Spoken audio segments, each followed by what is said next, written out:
Hello YouTube, welcome back to the channel here today. Today we're going to be watching episodes 2 and 3 of Girls Band Cry, and we're very excited to be continuing our little journey here today.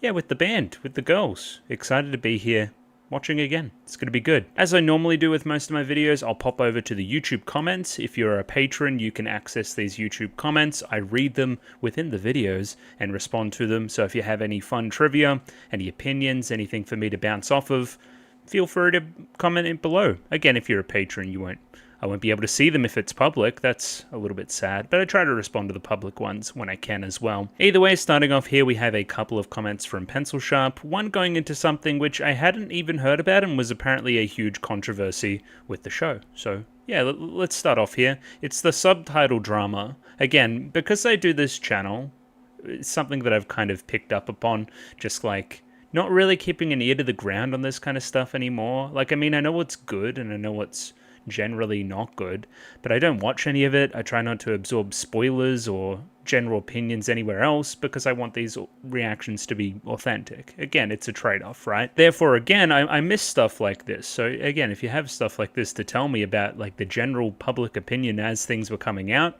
then that would be good.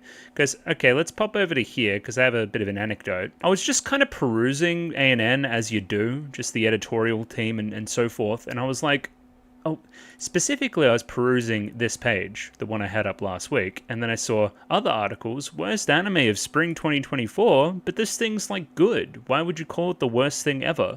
And then again, not being able to watch it. So again, this was enough of a reason for people that like right in the industry to be like, hey, this shit sucks. This is terrible. They've fumbled the bag on this one. And again, I had no idea. I had no idea that this was a thing. So again, essentially, they didn't license it for English for you know, to be subtitled. It didn't have a distributor in English, so therefore didn't have any real English subtitles like I'm using right now. Instead, you were stuck with Sob's Please, which were 1 to 3 weeks behind at some points, as well as some machine translated, if I can speak, French release subs. So terrible. That would be really bad.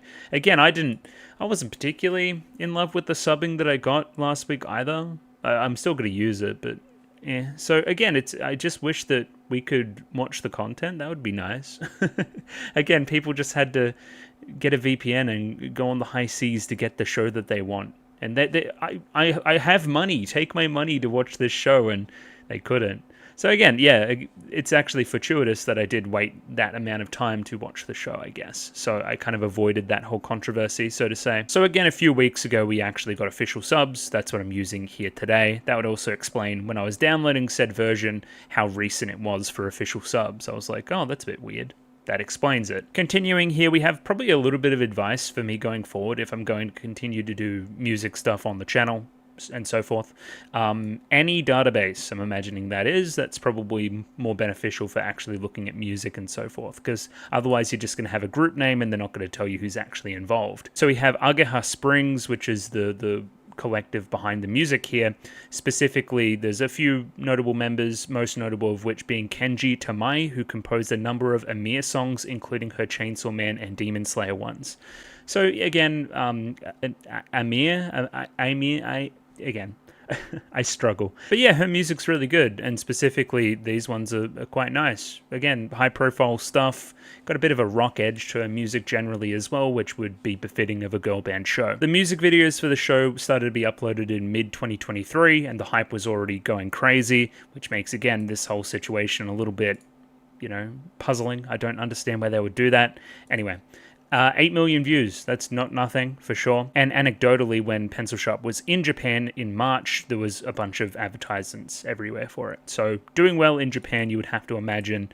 Again, one of my major takeaways from last week was that this thing had a lot of fucking money put into it. Continuing here from Panic, how great! I started watching this show a couple of days ago, right in time for the reaction. Thank you for watching along. Specifically here, one of the reasons the animation looks so much more lively and that kind of thing, we're matching it to 24 FPS to imitate 2D better. And again, the character work with the expressions and so forth is still really good in that regard, but I think a lot of the technical behind the scenes stuff is helping in that regard as well, helping it pop as much as it does. The cat did look a little bit PS2-y, a little bit early Pixar-y, but it's fine. We'll give him a break. It's good. The VA for Nina is incredible. I'd say she has a fantastic singing voice. I'd love to see a little bit more of that range in the actual voice acting, but again, the show's very early in the piece here. But again, we love to see this in the kind of general industry, just seeing newcomers come in and kill it. It's great for everybody involved. And again, if you can sing, that'll take you a long way in this kind of business as well. We talk a little bit here about Toei as a 3D studio, and Toei's a weird one to talk about. I kind of talked about it last week as well,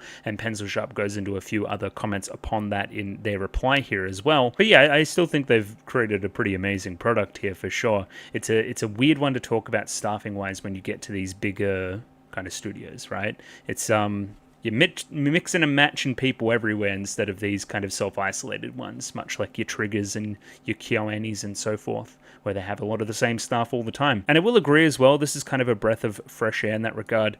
The show is pretty direct. It's direct thus far. It's pretty obvious to see what it wants to say, and it's how well it's executing upon that simplicity is what makes it very good.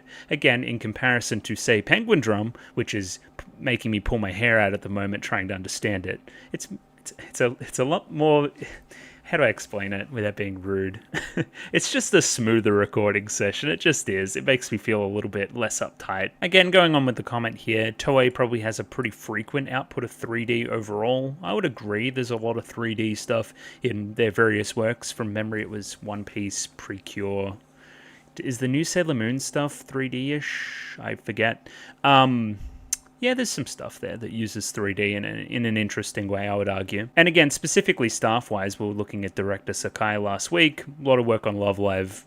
CG is all through that show, basically all through the highlighting scenes in that show. It's only natural that you would continue to use that kind of stuff. Diving in a little bit deeper, we have Jefun Jeon, or Jehon Jeon. Again, I'm not Korean. I do not know how to speak that name, say that name. I can't even speak English.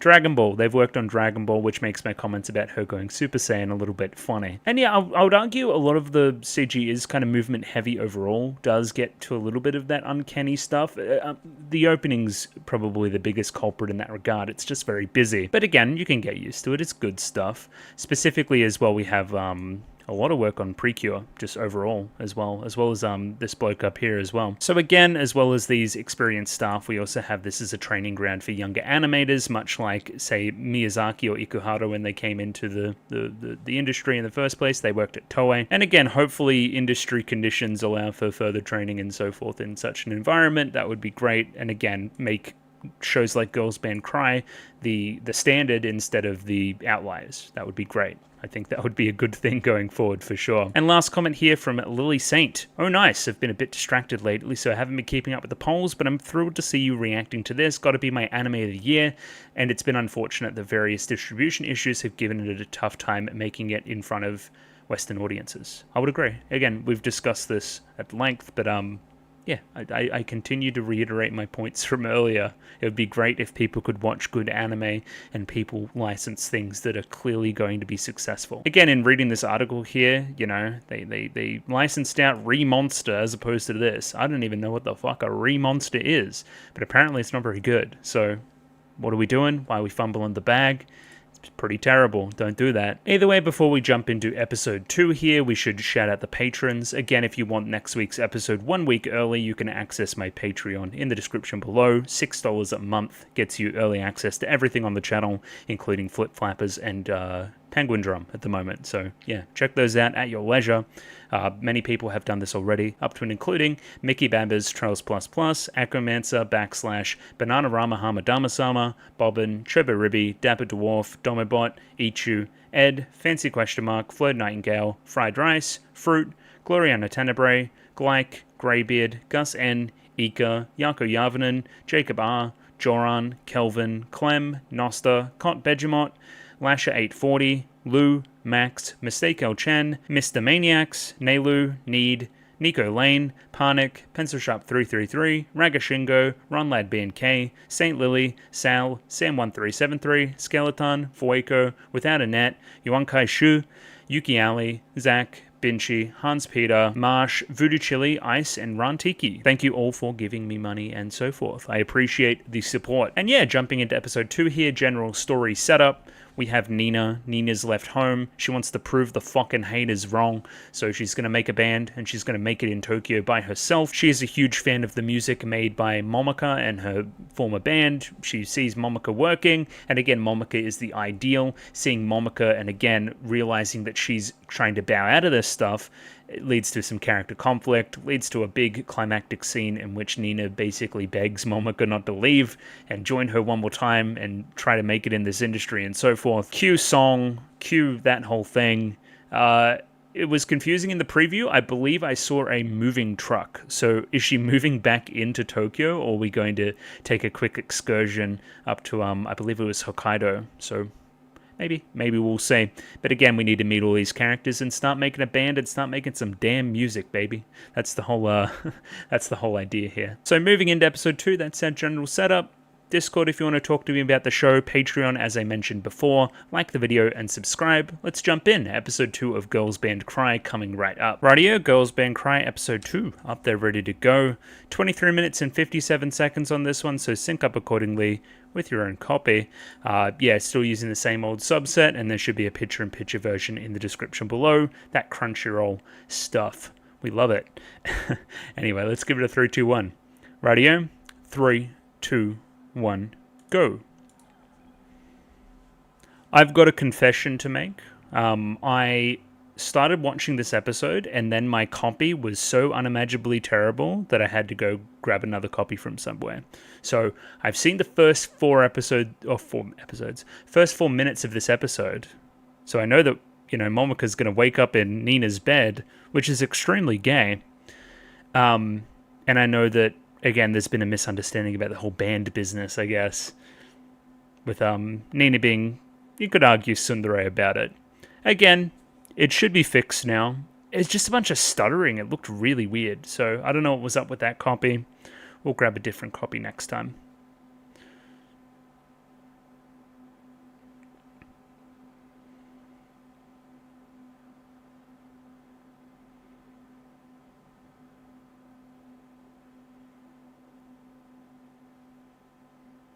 We love a yogurt drink, everybody. Nah, she's drunk as fuck.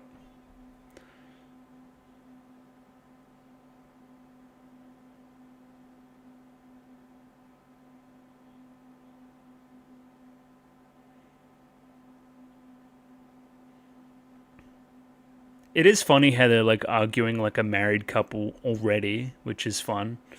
I'm recording too, which is good.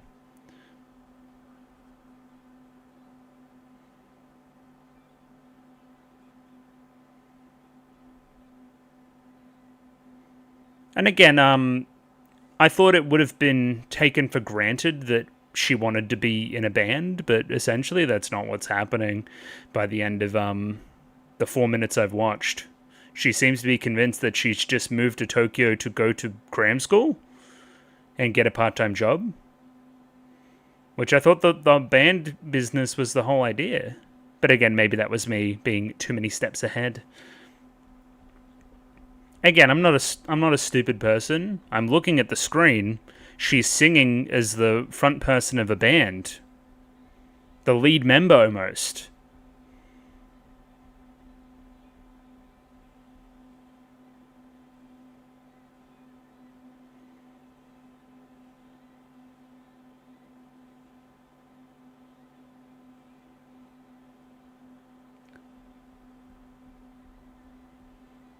I do like the opening. It sounds almost like, and I know this is unfair, it sounds like they're like making it up as they're going, but it really gives it this like kind of ramshackle, like train almost off the rails kind of vibe, which again fits with the show, moving out to a new city and doing what you want finally.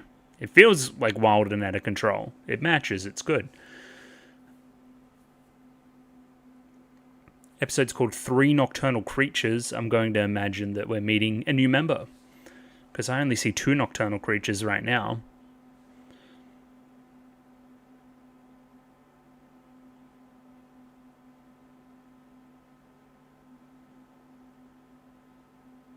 See, again, isn't that one of the shackles that you wanted to break free from? This kind of idea that you have to go to college and get a good job.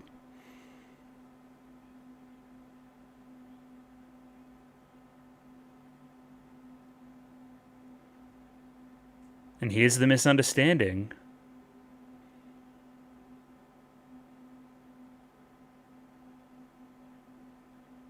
Yeah, you put your middle finger up. Of course you said it.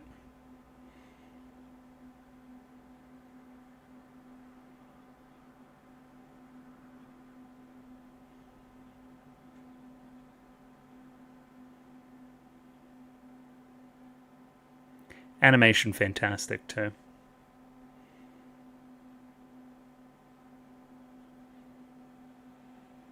Based.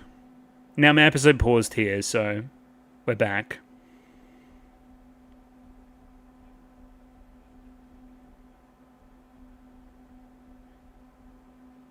Just a bit of dabbling. Why not?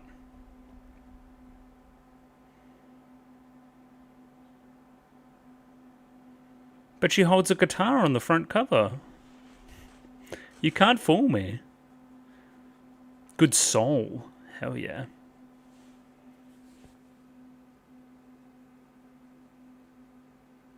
Wasn't the Bluebird? Well, she agrees with that one.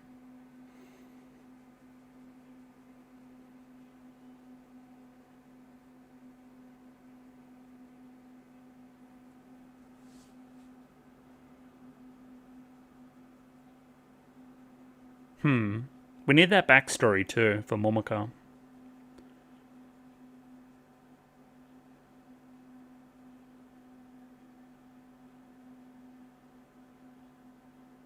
Bakuhatsu. We like fun. Fun things are fun, remember?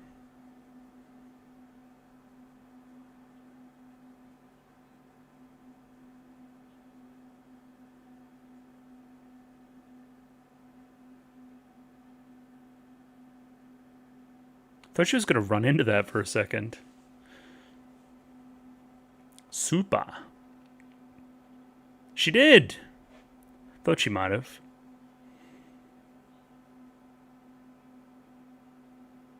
Okay, good person. Love a toilet seat cover.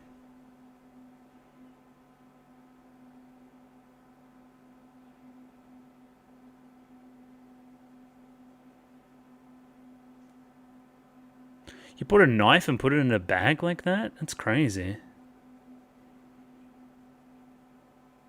Music's like cooking. True.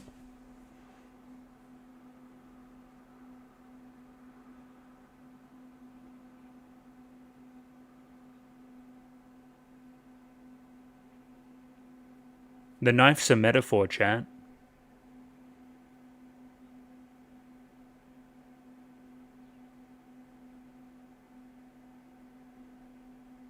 Oh, 2D.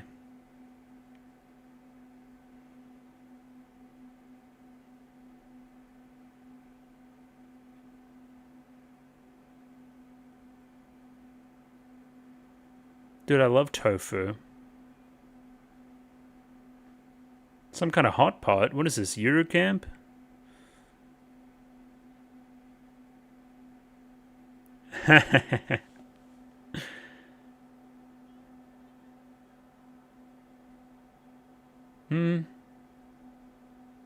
Oh yeah, eat at the table.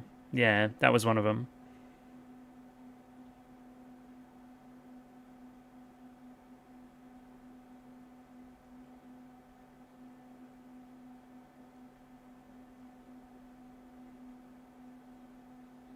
No way. How else will I game?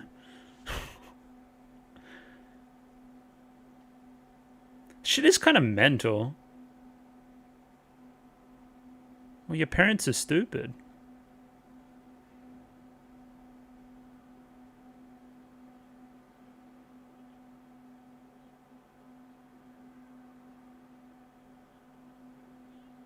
Well, I'd like to know. So can you tell me?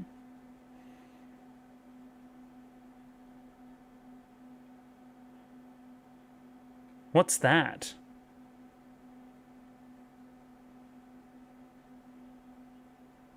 Okay. Okay. Why would you bully her? Yeah, punch her in the throat.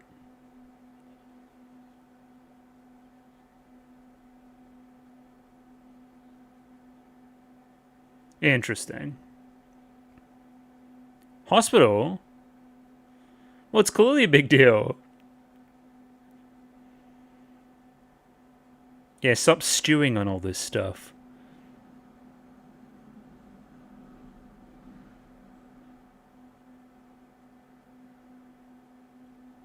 Yeah, turn that trauma into content. Why not?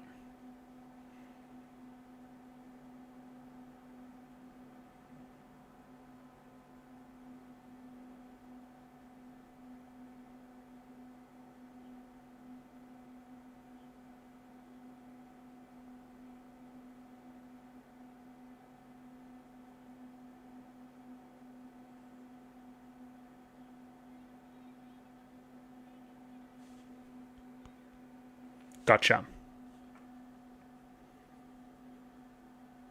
The college dropout?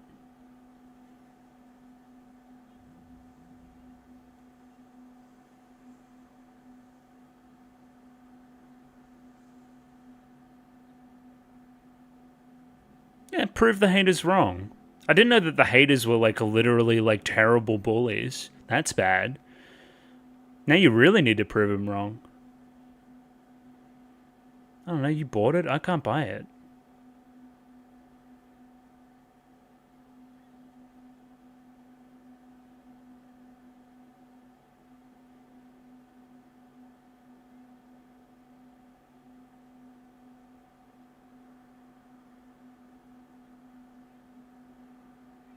Sure.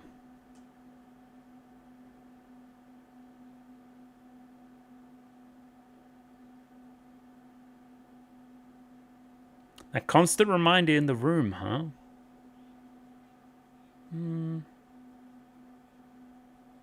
Yeah, you get your own guitar from memory.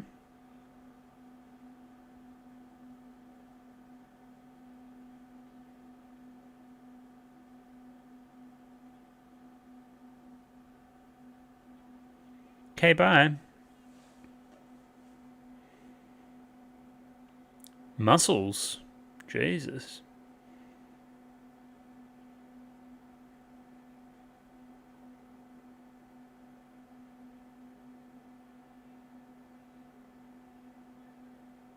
What is it? Finally, Tama River. Yeah, I mean, it's not all, like, literally city.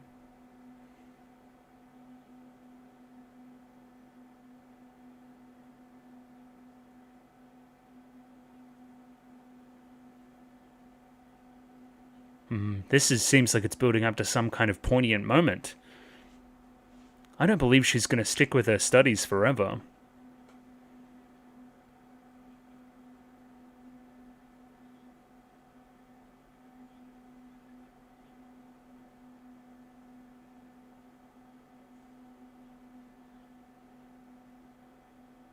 Whatever you say. What if I was to sing said song? Thoughts? Anything?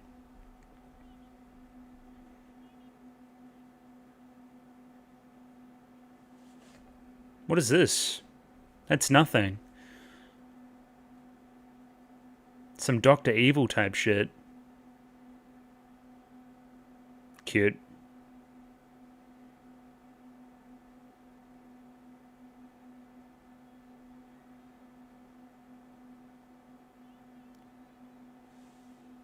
You clearly love it. You should continue to sing.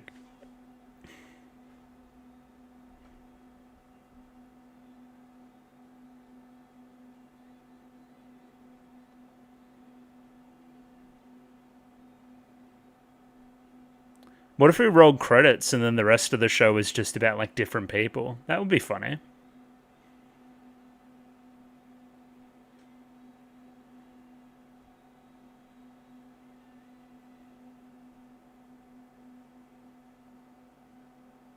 Time to study.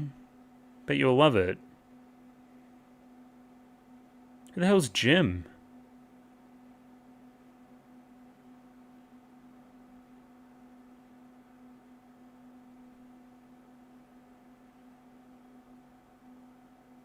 Oh, the light bulb.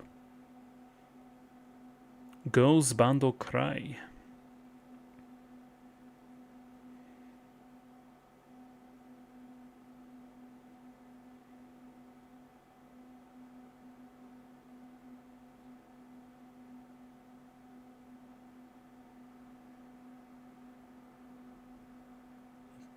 University vibes for sure.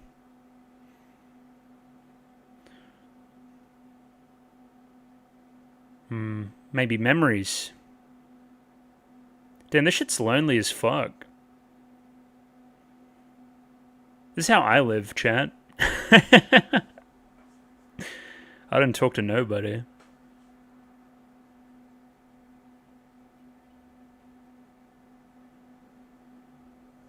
Nothing else.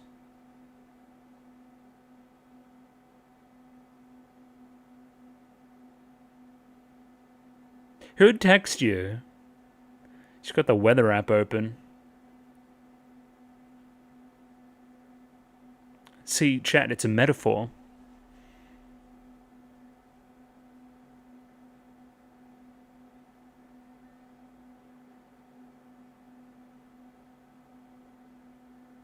I like that those two are still on the show, though. Or three, I guess I should say.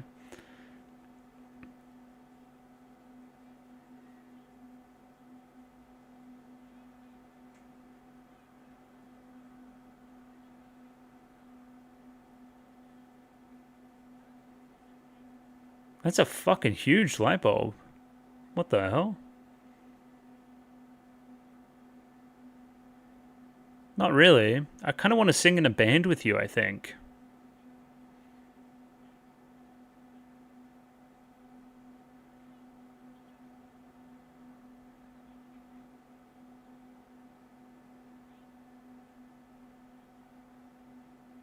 Okay.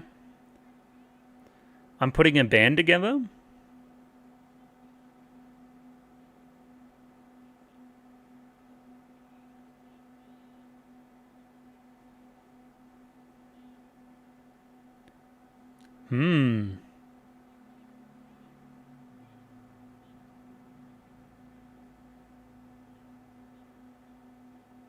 Yeah, but that makes me uncomfortable. See, I've had bad experiences with people my own age that attend school.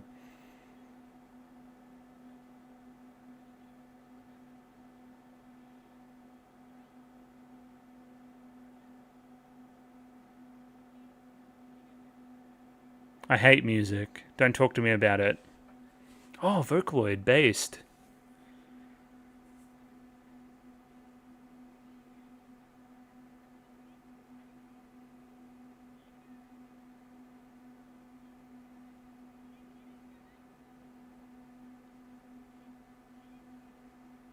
Everybody does.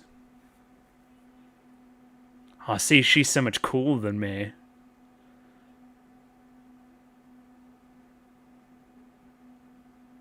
Yeah, I get it. They're all nerds anyway. Fucking beat them up.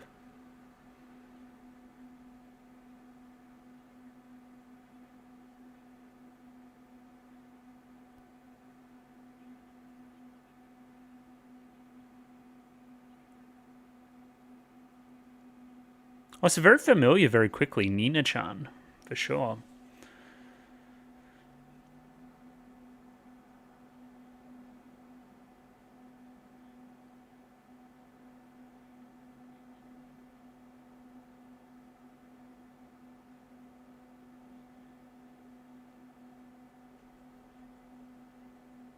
Yeah.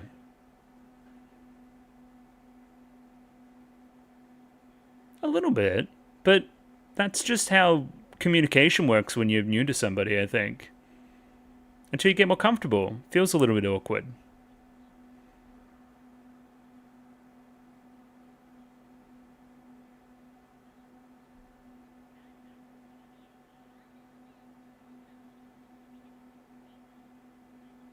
I think Momika's right. But clearly you've got baggage, like clearly.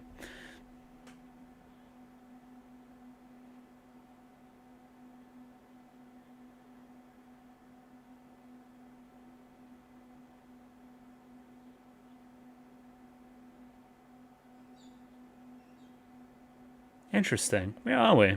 Yeah. Still in the light, though, is crazy.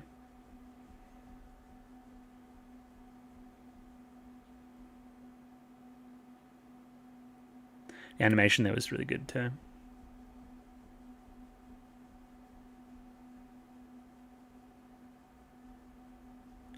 Feeling all alone or something, I think.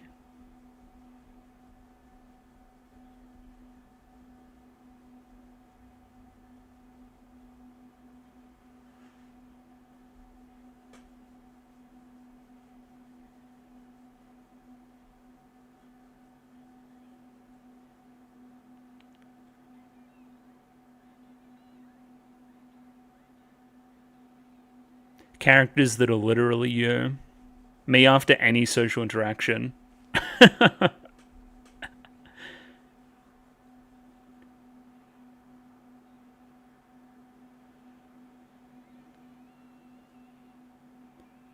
She's like a Dark Souls boss. Fucking kill him.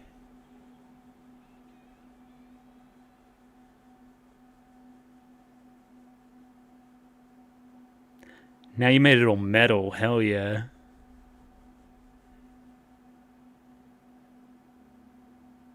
Is it still gonna work? Oh, no. No way.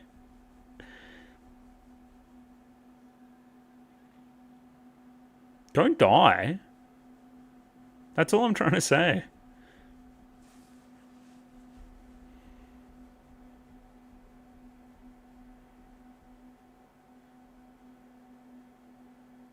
I understood the metaphor.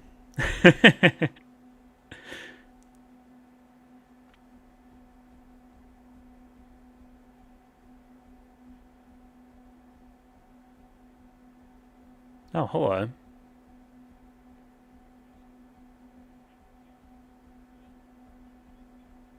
Yeah, I tried to kill some salaryman with it. He kind of deserved it, though.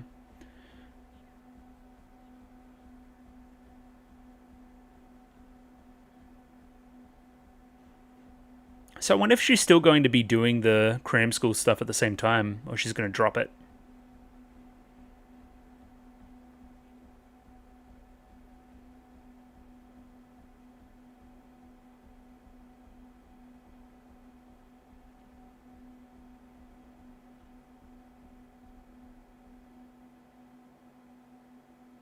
Just fucking smooch already, Jesus. She's like third wheeling like crazy.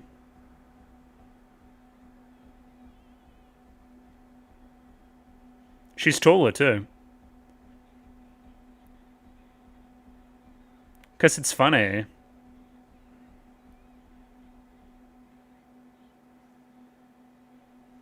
Prone to violent outbursts? Should have put that energy into punching your bullies.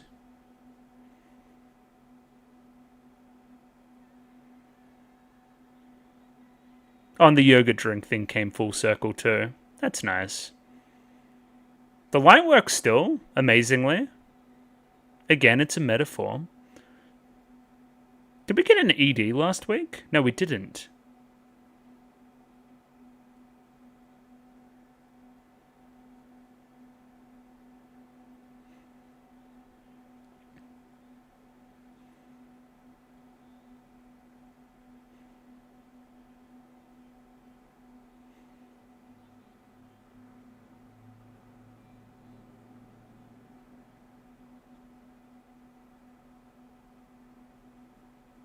I'm guessing each member has their color too, from the look of it. Yeah, for sure. Our song's really good again. I like this one. They've kind of toned it down a little bit for the ED, which is what you generally do. Just episode-wise, like analysis-wise, I think the show is... Something's detracting from it from me is that it's called Girls Band Cry. So I know the entire time that they're going to become a band. And again, that's also on me. I need to lose myself in the moment a little bit more. But again, I guess it goes to show that Nina's issues are a little bit deeper than they probably considered them last week. Like, she's had a past that was pretty shit by the sounds of it.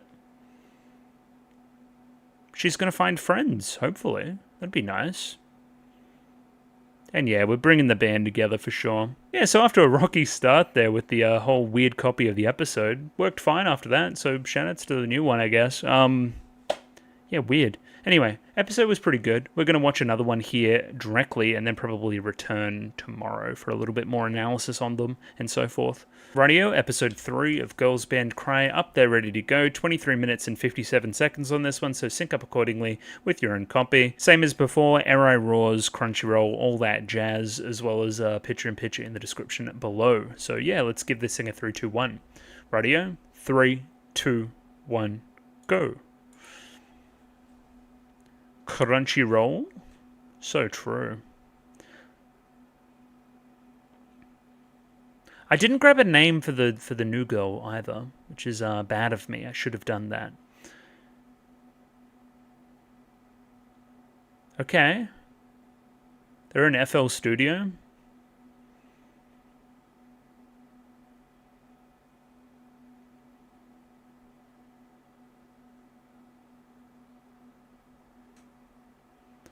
Don't turn the tempo up too hard.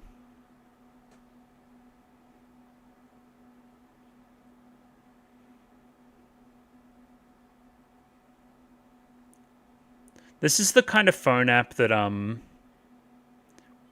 would cost like $23 and no one would ever buy it.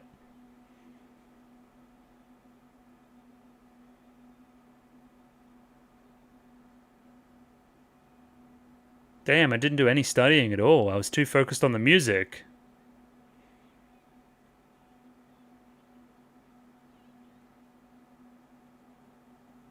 Heh. Reminds me of Yui from Kaon. Why is she so obsessed with the drums? She should start making trap beats. The pigeon's getting into it, hell yeah. the neck movement's great.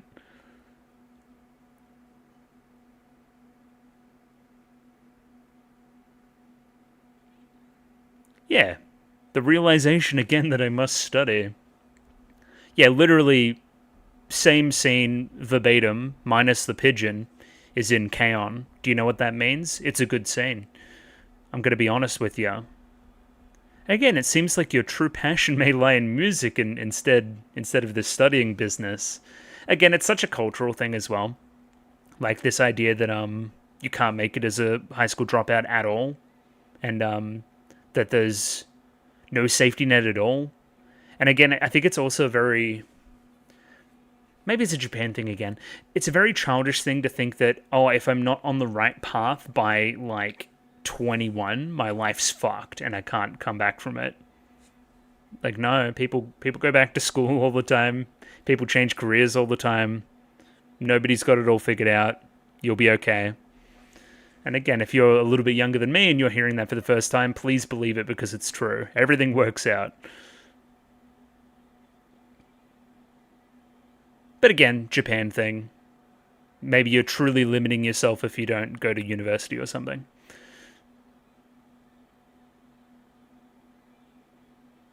I mean, especially when so much of your internal culture to your, like, person has been based around your, like, family, like, who you are.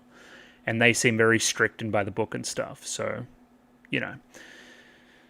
Misaligned questions and answers. Snoring in the study room? Well, shut the fuck up, 3D person.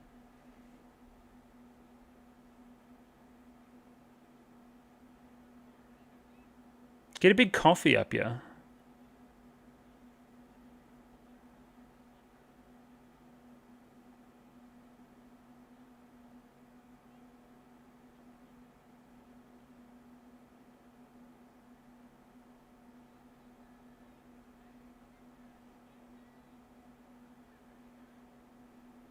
Are you just here now as well?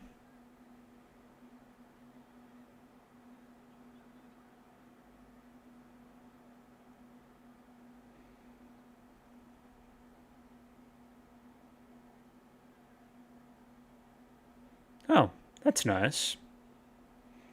Classic working in food service and just stealing food. Works every time. Works a treat.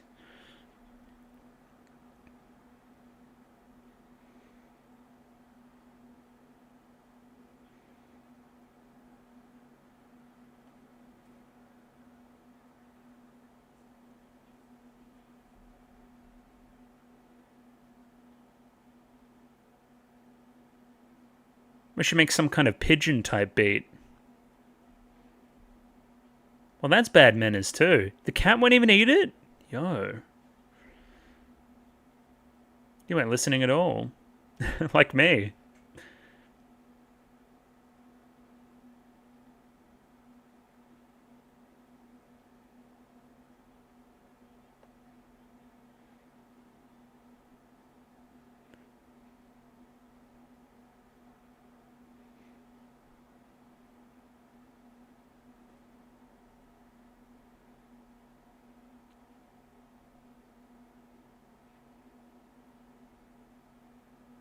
You got exposed.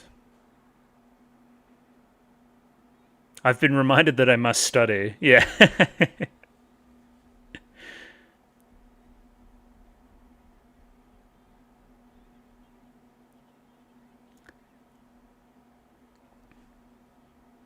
She's got FL Studio Mobile.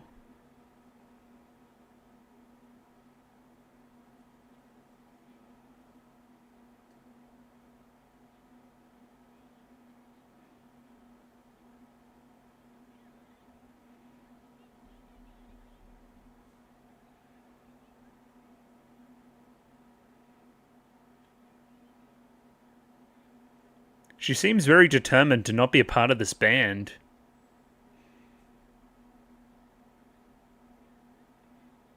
But I've got literally 23 meat buns.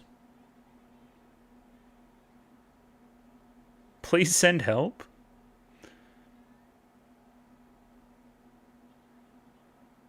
Okay.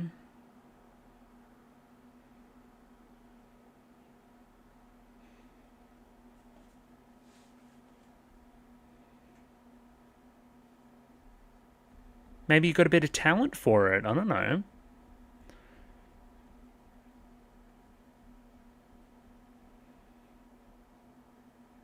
Or who's going to be your lyric person?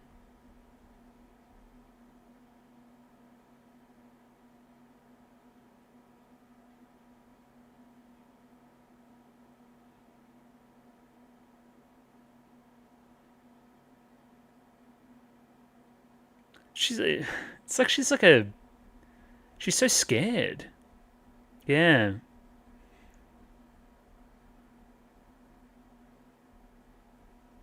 Rome wasn't built in a day, that's all I'll say.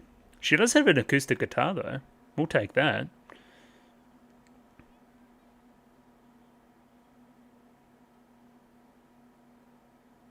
Oh, you gotta return the phone.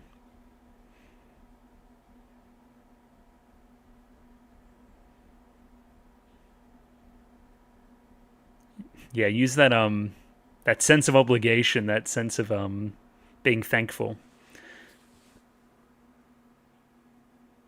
Don't make fun of me. She's gonna start punching more people in the back of the head. Kill them. We don't play around with bullies.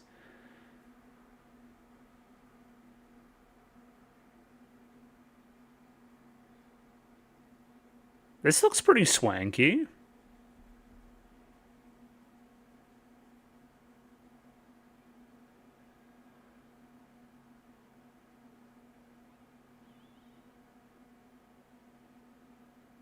Who the hell are you?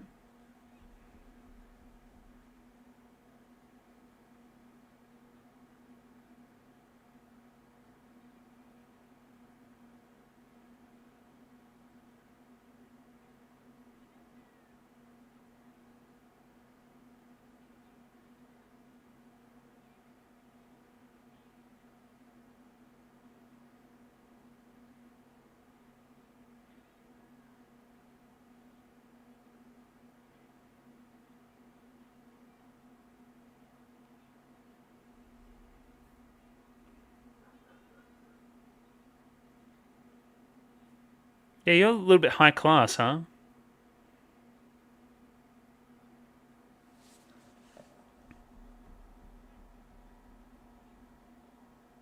She wants to be your friend.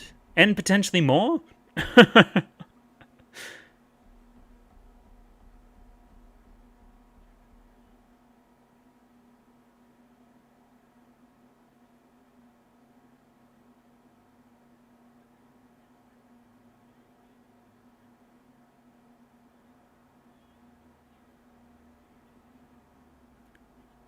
Very pragmatic. For sure.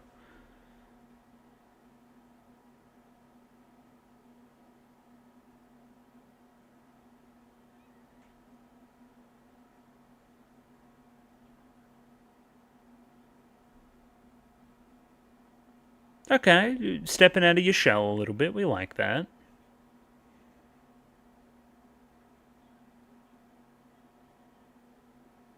I've never started playing music, so you know.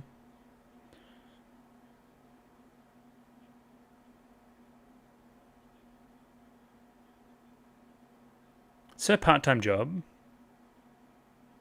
Oh, Diamond Dust. Oh, shit. Yeah, they're popular, huh?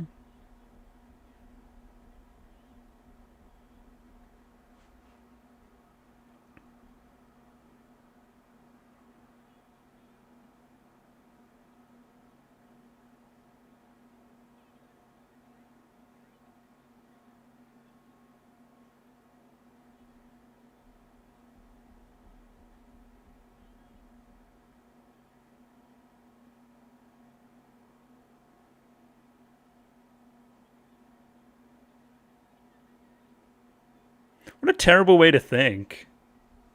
But again, your experience with other people your age has been terrible, so, you know.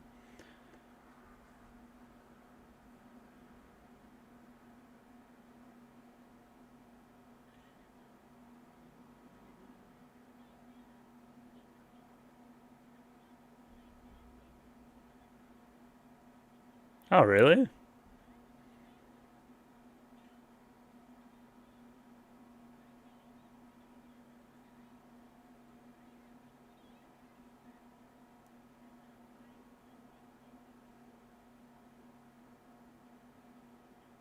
Not at all.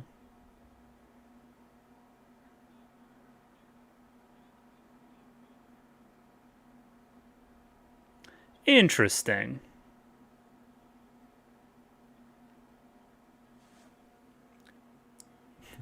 We're not so different, you and I, you know?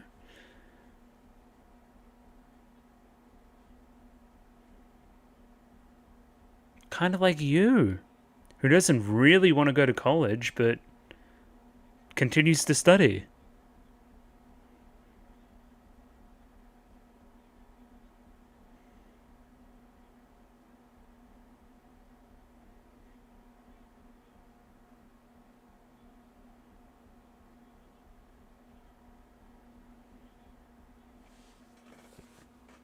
Kaombu? Hell yeah.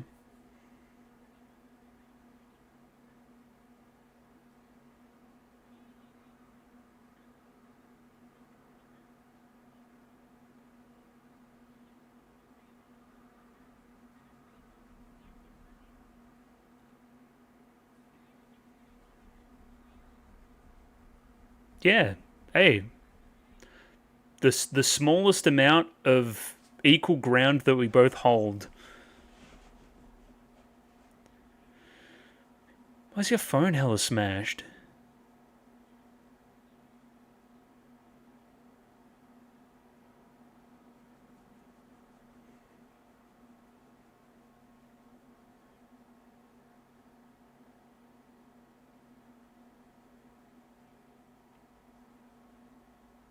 I'm oozing with lots of other stuff too.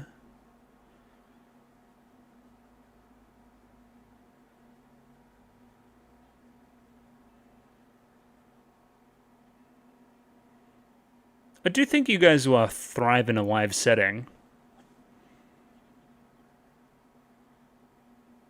Yeah, it's, you know, just get out there. It's okay.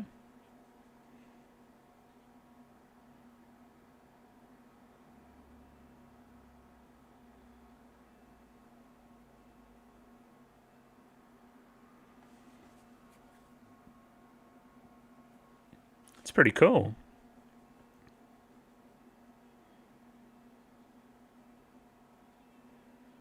Yes.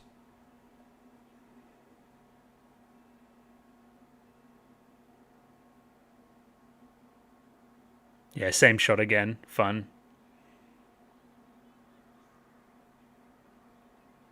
Protect the children.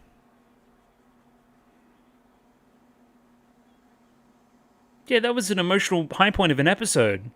I can't do that all the time.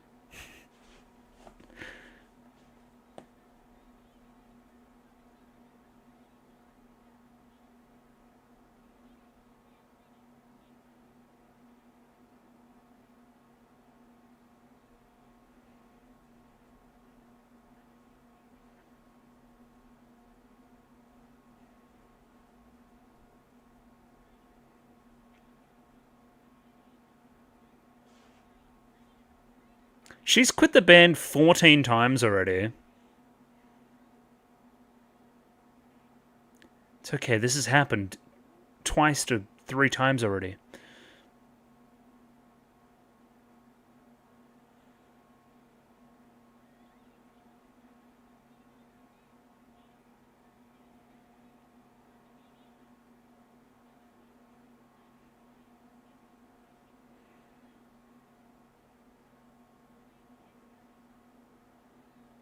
Damn, thanks for the character analysis. Jesus. She's strangling that cat, too. Head and arm choke.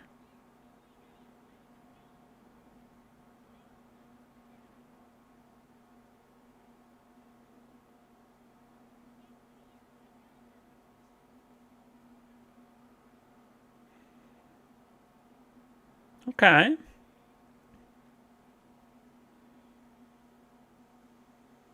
She's a prodigy.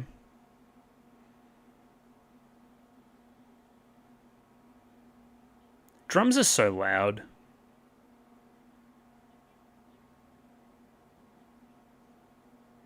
Oh, the drum loop? Yeah, sure.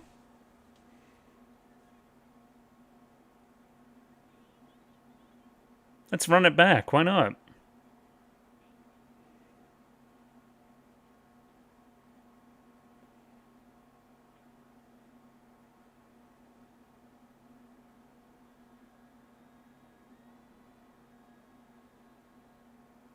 Good warm up. Very responsible.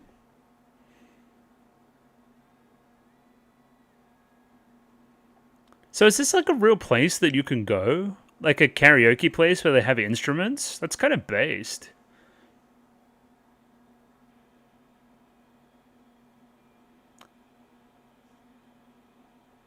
We have achieved liftoff?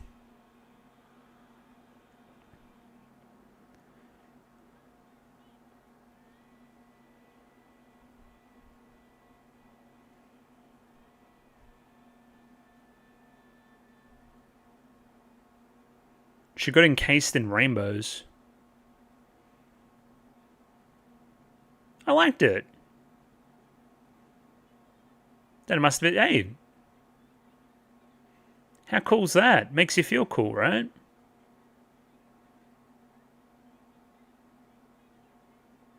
Yeah, we got your ass.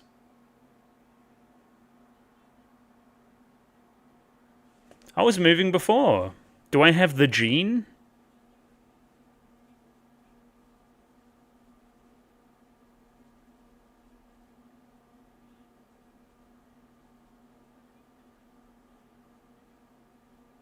I got rainbow goosebumps. I don't even know what that's trying to say. Oh, they went to the same beef bowl place. Oh, I voices saw? Yeah, fantastic.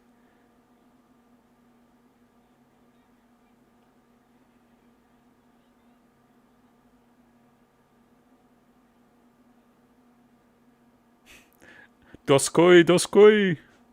Just gonna quote K on bits, why not?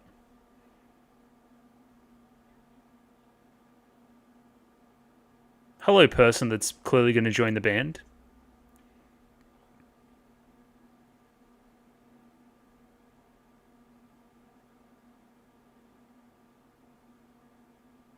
Oh. Only after we check them out. Secretly planning. That's crazy. The machinations at play. It's like a good political drama.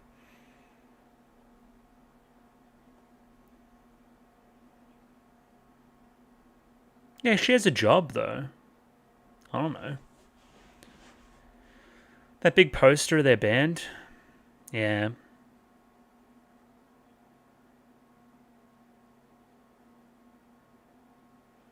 It's very much the opposite vibe, of this band.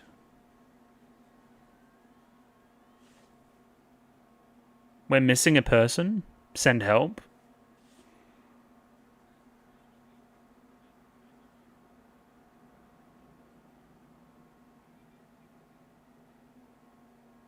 Oh.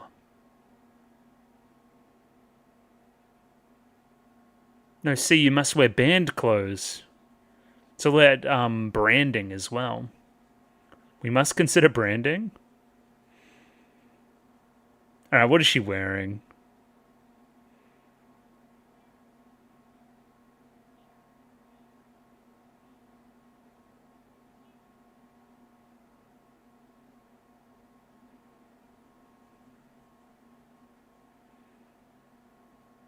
Oh, the nail polish is cool.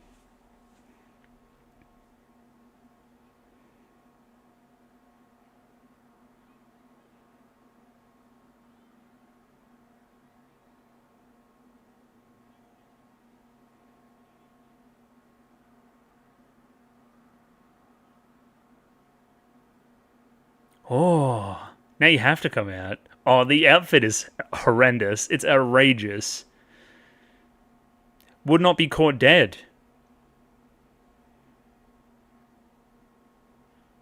Oh my goodness gracious. Step into the light.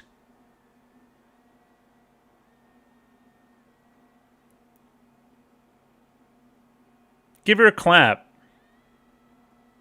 Peek the mic. Fuck 'em.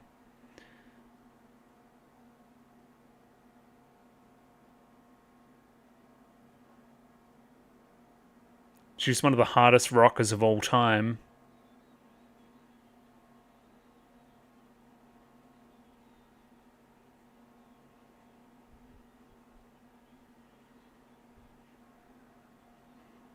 The drums are cool, for sure.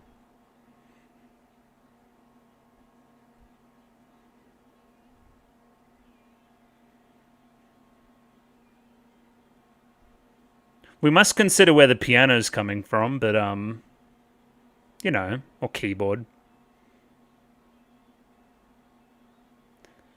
Let's just imagine they looped the samples in, why not?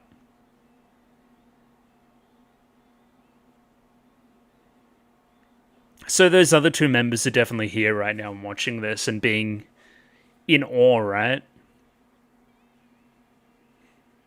Yeah, this is the best one thus far, this song.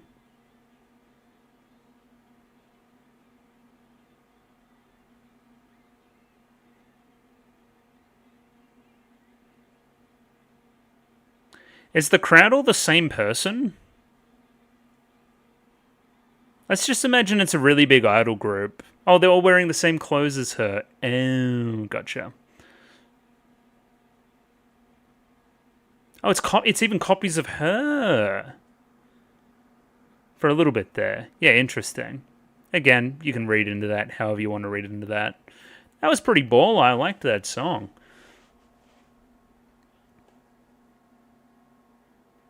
Where are my new side characters, please?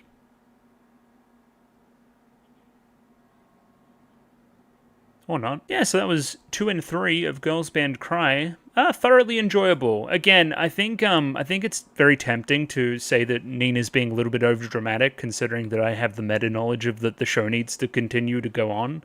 But yeah, if I didn't have that knowledge, if I was trying to again lose myself in the show a little bit more, then I think you would realize that she's got quite a bit to say, and it's quite valid what she's saying.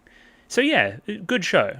I'm enjoying it. I want more music and I want more character interactions. We seemed very Nina focused in these 2 episodes, which again is important. She's the main character, but a little bit more interplay and so forth would be nice.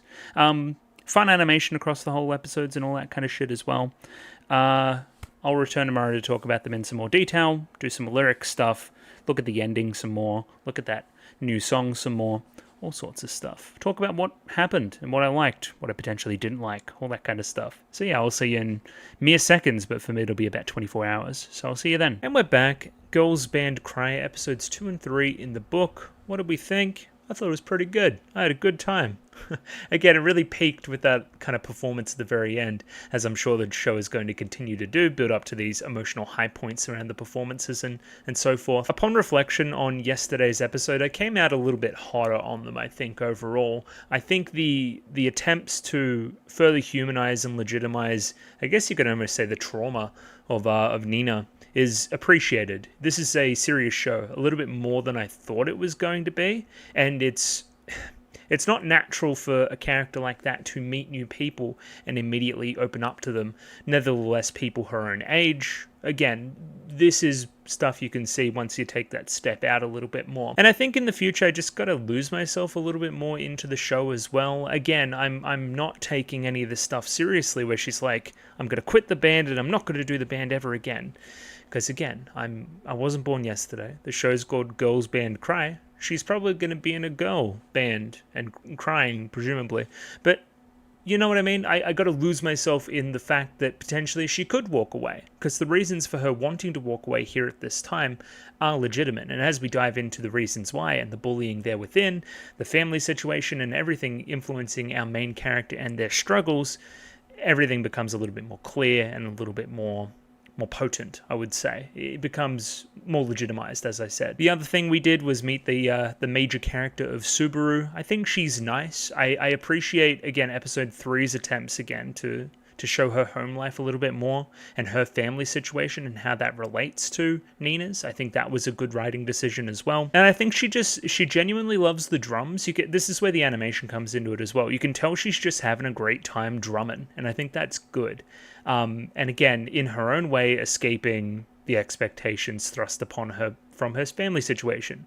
Again, we're crying out as a girl band against whatever is holding us back. That's kind of the vibe thus far. For 2 of the girls, it's family situation. For you, it seems a little bit more like this now rival group that seems to be going in a little bit more of an idolish direction. Diamond Dust, I believe, was the name. Your former group members and so forth. You want to escape the shackles of that and kind of escape the shadow of your past in that way. And I think that's pretty cool too. Again, as we meet these 2 new characters, it seems like they've created a little band on their own, so we're going to fuse bands, which is kind of cool. Or musical collectives, I don't know what they do yet. But yeah, they're probably going to have a similar backstory structure, something holding them back, which again, this band is going to help them break through. That's what we're going for, and I think we're doing it quite well. All the same production stuff as normal is still true about the show. We're going to have a look at the ED. We're going to have a look at that song at the end of episode 3, lyrically, and see what we can see. And yeah, just reiterating, enjoying the show. I think it's quite good. I'm enjoying myself quite a bit. So yeah, let's jump back through here. We jump back into episode 2, and we get a bit of a surprising scene. We have Momoko, who can't get back into her old rental place for whatever reason. Makes sense, I guess. It's hard to make arrangements that quickly again. Therefore, hey, she's sleeping on the same bed as Nina for the time being, which is, I don't know, you're bumming off a 17-year-old. That's a little bit weird, like just kind of living with them and drinking and stuff. Again, Momoko, she's a good influence and she pays her back eventually, but like, I guess that's the vibe. She's like, she'll do some reckless things, some things that aren't quite great, but she'll always pay you back. Like a good friend. Okay, yeah, we can vibe with that. Yeah, funny opening to the episode for sure. Not what I expected. We also build up this Father Farm yogurt milk. Potentially it's a metaphor for family as well with the name Father Farm. Oh shit. This will be returned by the end of the episode. It's a nice little thing that kind of encapsulates it, helps it feel whole. Shoutouts to the toilet bowl framing here as well as she goes into upchuck a little bit more. Again, doesn't have a job, doesn't have a place to live, and you're off to go study. But that leads to our big misunderstanding of the start of the episode. So again, this is a misunderstanding on my part, I believe. How do cram schools work? I thought cram school, the entire idea was you'd go to school, and then after school you would go to cram school. So is cram school just open all day? Can you just kind of go in at any point and do extra classes if you want to? So again, she's here, she's doing all the paperwork, she's probably signing up for things she wants to do at kind of cram school to get into university. Is that a legitimate method you can go? Like forego some of the kind of traditional schooling and just go full cram school?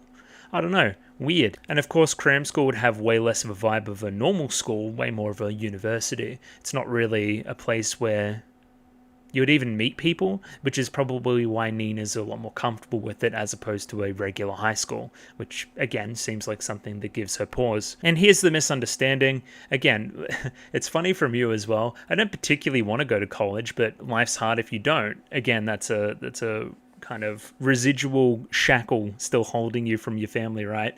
Like, shit, I've still got this thing in my mind that I need to go to college to get a good job, to go to do this, to do that. I discussed this in the episode as well. This isn't the only route you can take to being a successful person in life. You don't need to go to college. Let me just keep saying that. You know, it's... Again, maybe the circumstances are different abroad, but not in Australia, for sure not. But the major misunderstanding here, of course, is that Momika is under the impression that Nina's still going to be part of a band. Again, she put the middle finger up, she started singing in that quartet at the end of episode 1. Of course she wants to be in a band, right? Well, not necessarily. And again, I've seen enough shows. I see a character with a face like this and a blush like this and a character with a face like this and a pose like this, and I'm like, yeah, you two are gonna, become a band very shortly. This is clearly just like pretend mad, pretend frustrated, you know what I mean? Kind of tsundere-esque. Yeah, they're gonna do the thing. And again, this is where I need to take that step back and immerse myself into thinking that potentially the band won't happen. Oh no. As I said last week, these little moments of animation here, if the LC wants to behave, are the stuff that really sets the show apart, as well as these little, character moments as well, you would call them. Very reminiscent of Hibiki Euphonium, where characters will just stop for a small aside. So it's like, oh, you did the whole middle finger up thing. And then she's like, stop flipping people off in public. Yeah. And again, that's the difference. This is a little bit of character in the middle of everything. You're a little bit reckless. You're a little bit of a loose cannon. And you're very uptight based on familial circumstance. Makes sense? Makes sense. This cut here is also glorious. I love the kind of turnaround here and then the kind of train following behind her. So if you get the full view of that one. Yeah, that one, and then the kind of lean back of the head as that train kind of rushes past. It's just fantastic direction as well. So again, I like coming out of episode 3. I've got 3 or 4 different character details I can say about each of these characters already. That's even being generous. If you wanted to drill down, you could do even more. But uptight family, country bumpkin, in over her head, has a passion for music. And then Momika, it's is a little bit, what's the word? Ramshackle. She just kind of does whatever. She's not a planner. She's kind of just out there. She's hungry. And she gets drunk easily. But she also always repays her friends. She's got a good friend. She's a good person. And again, yeah, a whole bunch of other little fun details about her as well. And again, that's not even getting to Subaru as well. I just think that's impressive. That's good writing. Repeatedly with this kind of jokey personality, but has these moments where she cuts through to something genuine. Whenever she's talking about Nina's voice, it sounds very genuine, and I think that's appreciative. Shows layers to the character, I would say. Now, what is Bluebird? What is this wind gull looking guy over here? I'm going to say that it represents freedom. I know, pretty obvious one, but yeah, so when I hear your voice, it makes me feel some type of way, right? In that way, the band coming together with all these different confluence of emotions, right? And you being the kind of funnel by which we're channeling all those emotions through the songs, right? And through your voice, I hear that. And through that, we all collectively find freedom, which is why we see the bird kind of flying through the air here. I think that's very well done. And only works as well as it does because Nina's voice is as good as it is as well. You can believe it, I think. And it's just hit me as well that what we're explaining here is what's there in the end of the episode as well, right? When all these emotions are building and building and building and you can't take it anymore, the band is there to pick you back up when you fall, right? That's kind of what the band's about. So again, really band-like in the very end of the episode where exactly that happens. Another example of the animation just kind of carrying a nothing conversation, I would say. A worse show would just kind of frame this as like a shot where we're just kind of following the characters along a blank background. Here we get a full-on 3D space, as well as the constant thing in the scene of Nina's about to run into one of these barriers, right? Because she's awestruck, she's looking around, she's doing this, she's doing that. I didn't think it would look like this. This looks like the country. I can't believe this is also Tokyo. Again, it only takes a little bit, but it elevates your show for sure. And again, this is what I mean of Momoko being a good person as well. Obviously, she fucking ruined the toilet or whatever, stank it all up. She cleans it up, gets her some kind of toilet seat covers and so forth. Good friend, good stuff. Plays hard, but kind of rectifies things in the end. And now we're back to the apartment. Momoko is cooking, again, as recompense for everything, I guess, staying here and so forth. We do a cooking metaphor here. Cooking is like making a band as well, right? We have all these disparate ingredients that kind of combine and harmonize into something greater than the sum of their parts. Like, that's what cooking is, right? And what we say here specifically as well is that Nina's knife isn't sharp at the moment, right? She's not quite there yet, but that's nothing that you need to apologize for either. Again, we just need somebody to sharpen you up, somebody to hone your skills, and you'll be helping the band and bringing us all together by the very end of it. Again, if we take that kind of vocalist as the funnel by which all the emotions are put through, right, of the entire band, then Knife works the same way. Knife is helping to combine all these ingredients, again, into something good, into a dish, into a song. I think, again, pretty obvious metaphor, but I think it's clever. I think it's cool. And of course, as well, this kind of senpai kohai thing going on with Momoko and Nina. Momoko is reminded of herself when she looks at a young Nina right now. Again, this whole kind of vibe of the episode, this work in progress thing about changing a life and changing things and so forth, right? We have a list of things we need to buy to become better at cooking. Subsequently in the episode, we have a list of things we need to do to become a band, become a better human, become a better, more independent person. Again, all these kind of things have been tried to get across in the episode. Episode's full of metaphors as well. We must consider the light, which becomes very important later on as well. So we have a small lamp at the moment. It's this small kind of thing that's barely illuminating the room right now. We'll go more into the darkness a little bit later on as well, but this light is Nina for now. It's shining, but you know, it's kind of small and meek compared to a big overhead light. This is where we bring up the family precepts as well, because Nina has some misgivings about eating at such a small table and eating informally, eating this hot pot like we are. So 1, always eat dinner at home as a family. Okay, I mean, fair enough. Do we always have to eat at the table? I don't know. Weird one. Again, this adds to the kind of beef bowl stuff from the first episode. That's why she's so excited about not eating food, you know, back home or whatever, you know, she's breaking out. No using your phone in the living room. Again, that in isolation, that's not a terrible rule. If you're in a living room, if you're there with other people, you should probably engage in conversation and so forth. Not that I'm doing that at all, but it's reasonable. I can conceive of somebody having a rule like that. 3, there will be a family meeting every Sunday night. Isn't there a family meeting every night because you're all eating kind of dinner together? Also, this is the first view we get of the sister as well, I'm going to imagine, who seemed broadly pretty villainous from episode 1. Seems that word got around school that she had a particularly strict family as well, because they're proud that they can enforce these rules on their children. And again, I'm wondering if that influenced the bullying somewhat as well. And again, Momoko sees through it immediately. It's like, oh, she's being bullied. That's why she ran away from school. Like, fair enough. So again, she just got bullied by some fucking hot girls at school. Seems pretty bad. Just a quick anecdote as well. If you ever getting bullied, again, not in probably high school, but younger than that, if you have like siblings or something that are getting bullied and they're like 12, punch them in the face. Punch those bullies in the back of the head, because this is the only time you're going to get to do it and get away with it as a kid.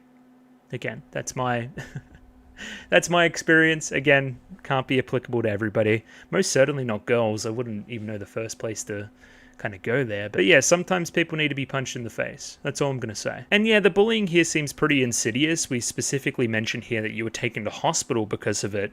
Again, is that more the mental side or the physical side? If they're doing the physical side and sending you to hospital, then I don't know, put him in prison, I guess. But I'm guessing it's more the mental side of it. And then the family like gaslight her and not believe it and stuff. That sounds pretty bad. Again, this is good reason to run away from home. I like this as well. We tell her to stop telling her story as it gets intense and intense. It seems like the pot is overboiling as well. No, but I like my vegetables overcooked. Yeah, pretty good. I like that. Again, the simmering pot matching your simmering anger at the whole situation. And we don't want her to dive too deep.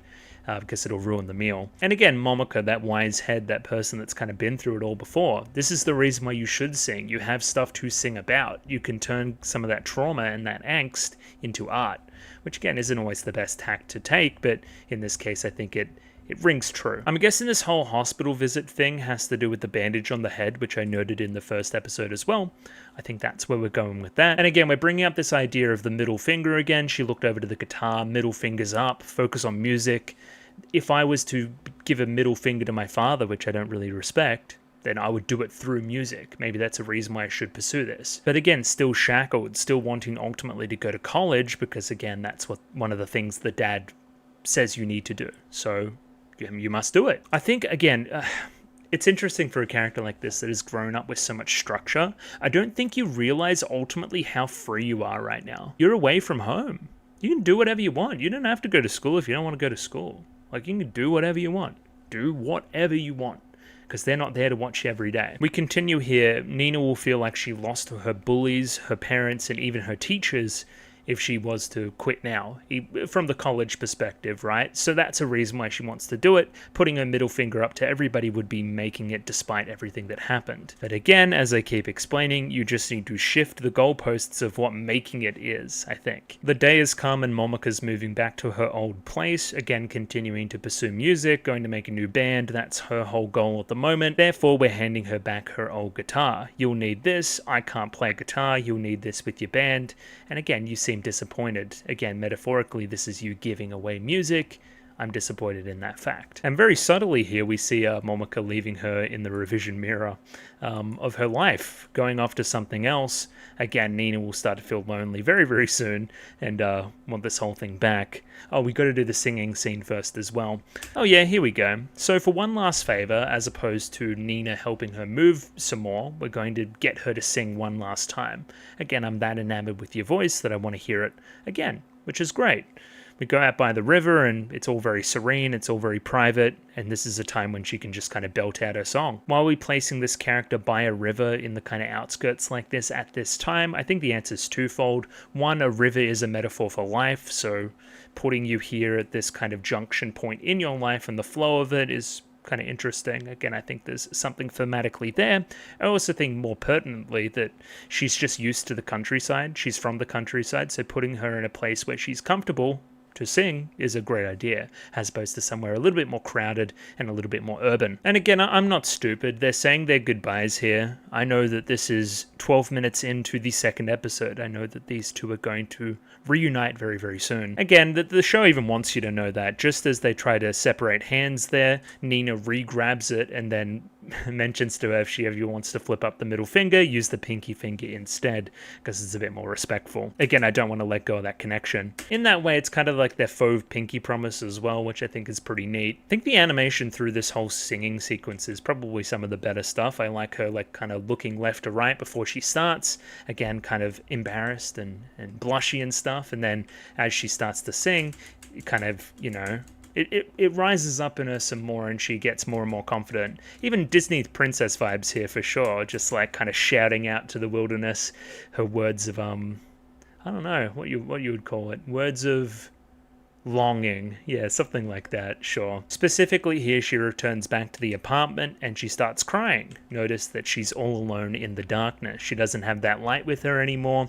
That light could metaphorically mean a number of things. Momoka, also music. Again, just as this kind of guttural yell in the soundtrack is going on from that insert song from the first episode. Yeah, effective. Very, very good. Again, she doesn't embed it yet, but she wants to get back into music. Specifically here, looking up in the room and realizing that she doesn't have a ceiling light, she'll need to gain an even larger light to illuminate the room, something like that. Keep an eye on it for the end of the episode. After the kind of mid-episode break, we do a quick montage around showing her studying and so forth. Specifically here, all day she's all alone. There's a couple of kids there that are kind of speaking with each other. She's reminded that she doesn't really have any camaraderie or friendship as she's going through this stage of her life. Specifically here, didn't talk to anybody else all day and then goes back to her room and is like lying down on the floor watching stuff on her phone. It's about as depressing as you can get. Again, longing for that social connection, looking back through the old messages she had with Momoka, searching for a reason to reinitiate a conversation with her. And then we have that small kind of opportunity. Did you end up buying a light?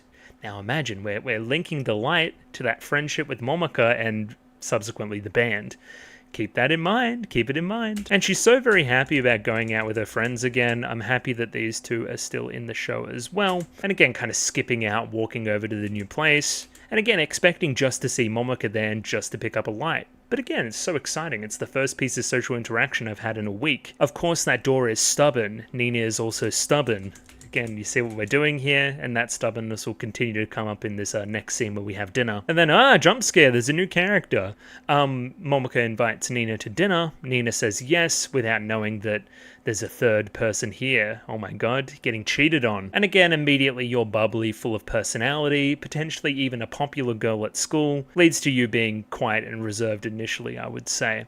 Again, awa Subaru desu, and then oh yeah, I'm just Iseri instead of Nina, right? You don't get to know my actual name. And again, it seems like they're so much closer. You already feel like you're third wheeling. I see where we're going with this. And again, your social anxiety and stuff isn't something that the show can just kind of brush aside. It's important, and it wants the audience to take it as important as well. Again, it's all in the faces, right? And this is, again, not normally what you get from these kind of shows, right? There's this small pause here from Subaru, right? Where she notices that Nina's uncomfortable. And then she's like, no, I'll back out. Maybe I won't have dinner tonight. But Momoka insists. Again, hearing that she's the same age as me, she may be replacing me, all these different things. I thought I had a special connection with Momoka. It turns out that she also has friends that are my age. Oh my god, I can't believe this. There's just lots of good little stuff. Again, I'm handing you a plate of food. I'm trying to do something nice for you, right? I'm trying to make you that kind of stuff. And then again, that kind of unease from Nina on the other side. I'm trying to offer you opportunities to engage in conversation, but again, Nina's got some baggage, bro. She's not just going to be able to engage like that as normal, especially when it gets to talking about music. Again, I've lived this kind of sheltered life. I don't know all these cool bands that you two know. I feel alienated from the conversation. It's no mistaking as Momoka and Subaru go off and talk about their new glamorous bands that you feel the same kind of isolation you felt at school. The same thing, again, color scheme wise, that you felt alone in your room early in this episode, right? In the darkness. Again, the bullying's pretty fucked here. Did they just cover all of her shit in fucking water? Like, why? I get kids are mean. I don't know why anybody does anything. But again, any kind of semblance of social interaction takes you back to those days, and you don't want to feel like that, so you run away. You go to the bathroom, right? And I understand Momoka here, and I was probably with Momoka early. Like, she's trying to include you in the conversation. But again, you just don't know what Nina's been through, and I don't think we know either. So again, initially I'm with Momoka, right? I'm like, just be normal, just have the conversation, even if it's kind of uncomfortable, just do it. But like, we don't know. We don't know what happened in the past. Well, we do. It's implied. It's really bad bullying. So I can't let myself get hurt like that again. It's all defensive and stuff from now, right? And again, she feels like I'm being parented right now. I feel like Momoka's coming in here and she's just like mom and dad. She's telling me to do something and act a certain way when that's not what I'm feeling. And again, that's where this kind of fiery stuff comes from, this kind of denial, I guess you should say, rebellious streak that she has. It's a complicated one, right? Because I'm with Nina here as well. It does feel patronizing. But again, all kind of initial friendships are kind of patronizing, right? You need to make that effort through the awkwardness initially to get to something real. That's how connections work. So again, she's open right now, even if it's by obligation. Take it. That's my take anyway. We must also remember she is a 17-year-old girl. They're not exactly the most rational decision makers in the world. Just, yeah, it's the truth, I think. And again, ultimately choosing at the end of this scene to lean into that kind of lean into that spoiled, abandoned child vibe of it all. I'm going to be exactly what you think I am, right? And I'm going to run away. Still in the light though, which is crazy. And then again, characters that are literally you have some kind of embarrassing social outburst and then immediately regret it immediately. Yeah, it's so very funny. Why did I push her away like that? It's just how you felt in the moment. You kind of had this rush of anger, again, as personified by that effect on her. The tears start to fall specifically onto the light as well, that kind of manifestation of what's next. It isn't lit up quite yet. It isn't working. I had it in my hands. I had this connection in my hands that I could make with somebody, and I squandered it.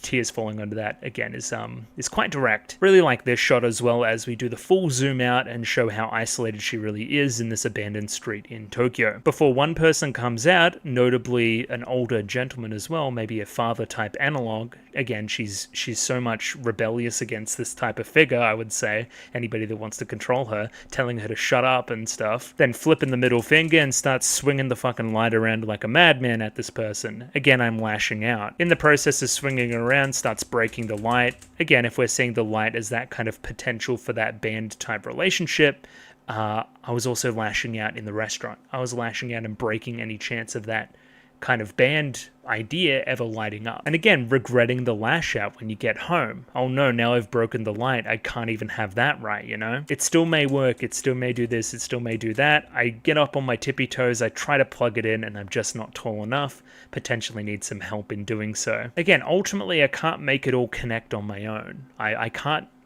live my life, a fully bright, fully lit up life, without assistance. I need some other people in my life to cover my weaknesses and that kind of stuff. A life without social interaction and limiting yourself from any social interaction is a life in the darkness. And again, we don't want that. So despite it hurting, and despite the things that have happened in your past, where these kind of connections have led to pain, you still need to make those connections. Because ultimately, again, you'll be left alone if you don't. Again, getting very direct with it as well. I'm stuck in the darkness. I'll never escape the darkness now. And kind of balling up in her room, crying as a result. And again, Momoko, good friend, follows her home regardless to see if she's okay. And very obviously, you're here holding the light of the band. We should form the band. See what I'm saying here? Reiterating here that I really love your voice and that your personality and stubbornness is just like my songs that I had forgotten about, right? This kind of you're so fragile, but you're so rebellious as well. Again, it's so very emotionally charged. Again, reminds her of Momoko's songs from the past. No doubt that that's that kind of same song that inspires Nina, right? That was like her theme song, you know? Reaching out, wiping away the tears. You remind me of the songs that I used to love, and then touching her on the cheek, and they started the episode sleeping in the same bed. Anyway. We'll continue. And yeah, Subaru in the back, plugging in that light and you sobbing away into the night. Yeah, pretty funny end to the episode. Either way, take all those negative emotions, put them into the music. Again, you are the funnel by which those emotions are being channeled. Here's also that yogurt drink from the start of the episode, getting reimbursed. You helped me when I was at my lowest point in episode 1, now I'm helping you. And again, focusing in on that light, albeit broken, it is bright. It still works, I guess. Again, much like Nina, albeit broken, she still has that light within her, I would say. And again, that's where we're ending episode 2.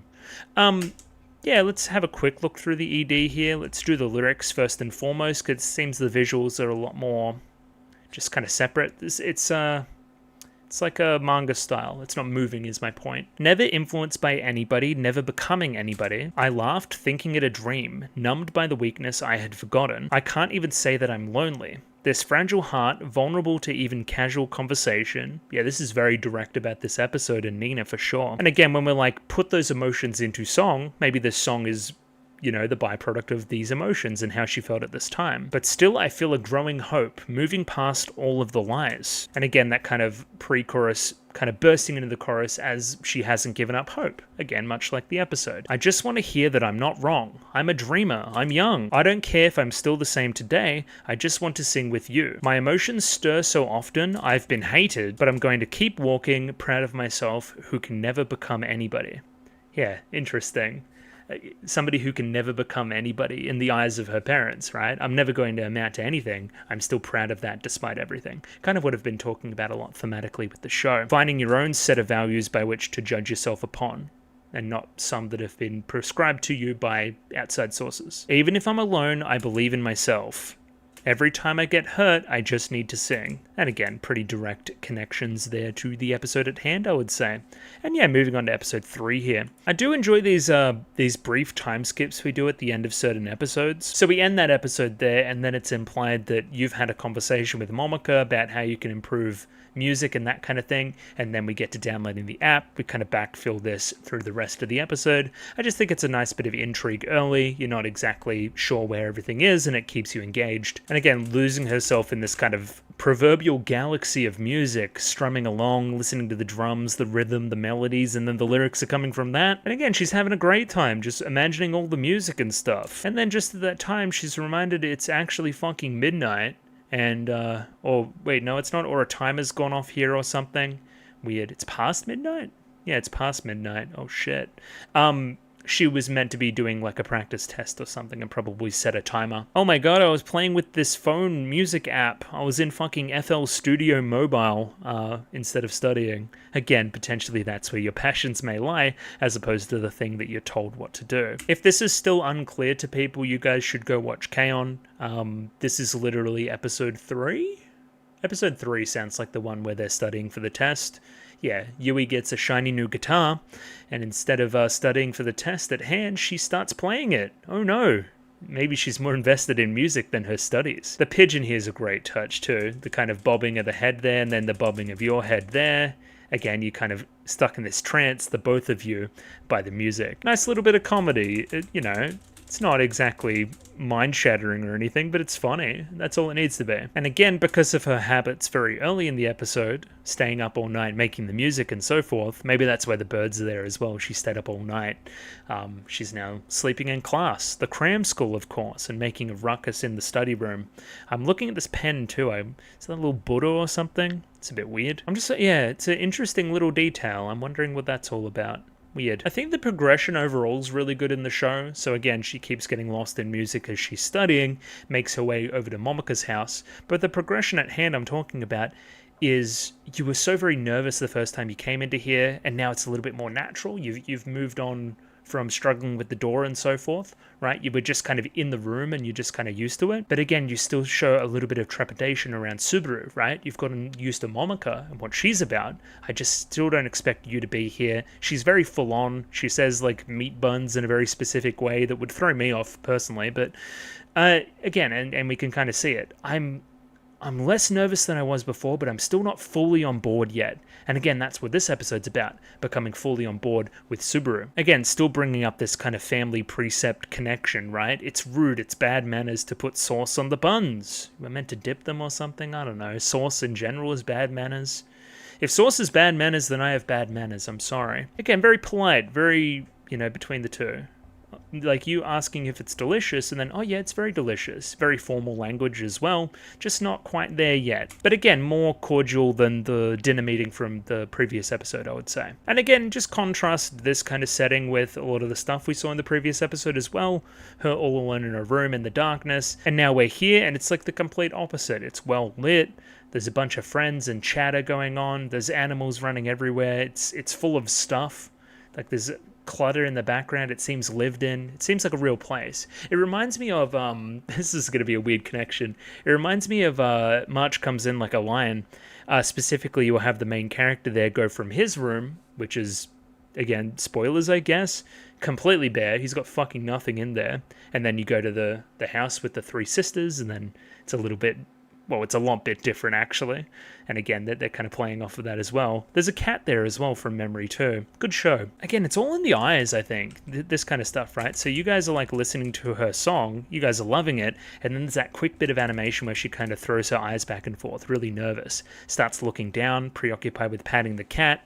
The stuff that sets the show apart, I would say. You're showing off something, you're nervous about it, and that is portrayed through animation first and foremost, as opposed to obtrusive dialogue. And yeah, it's really well made. It sounds pretty good, especially for an outright amateur at music, so the only conclusion is that you've spent a lot of time doing this. Momoka is exactly correct. And again, that reminds her that she needed to study. oh shit, I can't actually relax here with my bandmates anymore. I need to go home and study. But again, we're playing this one a little bit more for comedy and so forth. Yeah, she's fucking losing it. And again, quick to outburst, stubborn. Again, I like these in a character. You're not perfect. She's not a perfect little bean that's going to do everything the right way all the time. You're lashing out at Momika for showing you the app. Like, that's not her fault. You know that. But I think that's endearing too. And of course, Momika calls your bluff. Oh yeah, I'll just go and delete the app then if you guys, if you don't want it anymore. And it's like, you don't need to do that. It's my fault. I just need to shift my focus and leave the band to you, right? And she's kind of like talking off into the distance. From there, Subaru also uses the opportunity to dip, so she's left as well, specifically here to go and talk to Nina some more. Again, continuously across episodes 2 and 3, constantly offering that hand to want to become friends. Constantly. But again, it's still icy. Even after, I think a lesser show would have episode 2, and then these two would be hunky-dory. They would be perfect for each other, and they would be besties. That's not how relationships work. And again, I think the slower approach here is appreciated. Again, it's nervous, it's awkward, and then we keep making excuses to go off somewhere else. And oh, I'll go along with you. It's like no, it's fine. She ends up running away in the very end here. There's that nervous laugh, that kind of small talk energy to it all. It's quite masterful. I really do like it. Like this small piece of animation too. Just as she's kind of, we pull to the wide here. She's kind of doing the sidestep. She's keeping her eyes on her like she's a predator before running away. She's so very scared. And I just don't get why, and you don't really get why either. You want to connect, but you can't. And I guess you could call it a stroke of good fortune as well. Subaru does the same as Nina did back in the day and leaves her phone here. Again, much like the first episode, it gives an excuse for two characters to reconnect once again. Specifically here, we're making Nina take the kind of front seat there and be the one to give the phone back. And yeah, leaning on Nina's sense of obligation here, right? She bought you dinner. She bought you the meat buns. Now you're going to have to give her back her phone, right? And again, you're from a good family. You're this, you're that. You know you have to...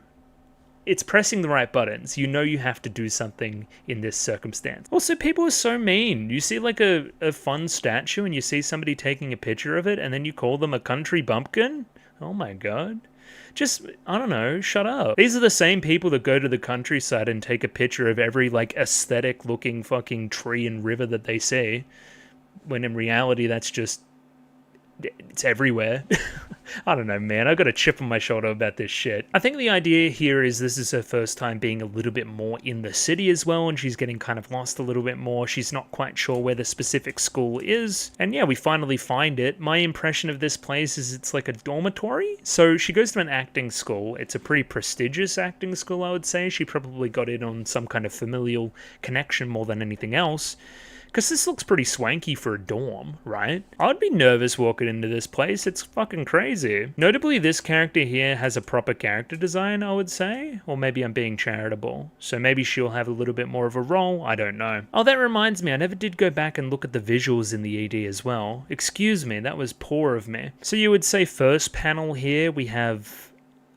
you like got your headphones and whatever. This is Nina just like studying and whatever, I would say. Listening to specifically the same old song, her theme song and whatever. We then go to Momika, who's all alone. Yeah, so we see each of the characters and how they operate alone, accompanied by their specific color, I would say, before all the colors combine in that kind of chorus, which again links with the lyrics pretty well, I would say as well. Momika here specifically just kind of jamming out, listening to music, has her stupid cat here as well. Oh my god, Subaru is just like me for real. She's a gamer. That's crazy. She's playing Splatoon or something? Odd. I'd say ultimately all the characters here look fed up, and they look less fed up when they're all together. Again, talks to the nature of the band. Again, I don't have names for you two yet, but we know that you two both do music. We learn that a little bit later in episode 3, actually. From there, Nina sends a group message, gets the band together, and then they all kind of unite here, picking up everybody along the way, probably to go off to some kind of gig or something like that, right? We see all the kind of colors intertwining here as we continue, as that kind of chorus builds up kind of steam as well. I feel a growing hope indeed. Are we going to do the you're a bad driver trope? That'd be funny. I like that. Or an aggressive driver? Yeah, she seems to get a little bit road ragey. And yeah, from here, there they go. I don't know who this glasses person is. They were there before as well. They were taking care of the cat. So maybe like a pet sitter or something? Also, we're seemingly getting mad at these two for going off and drinking alcohol, where I'm thinking the rest of them are high school age. So that's kind of funny. Yeah, they go on like tour or something. This is fun. And I'm not talking Hawk. This is the family? This is the sister? No? They're a little bit more or less cartoonishly evil here as well, I would say. Dad's still smoking though, for sure. Okay. I hope we get here. I hope we get to the girls on tour vibes. I think that'll be fun. I like that. And I must say, I'm just enamored with you. The one with the ribbon, the one with the bow that just seems perpetually pissed off. My kind of character for sure. And yeah, all of it leading back to that one initial song as well. Probably a song that will be kind of deified as the show continues too.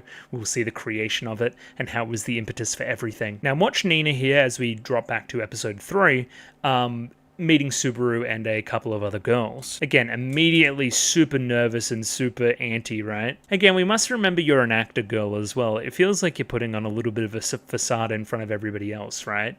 Like, everybody's so nice and so very bubbly and whatever, right? Where you're almost in this mode with Nina as well, and then Nina sees straight through it. Again, people are...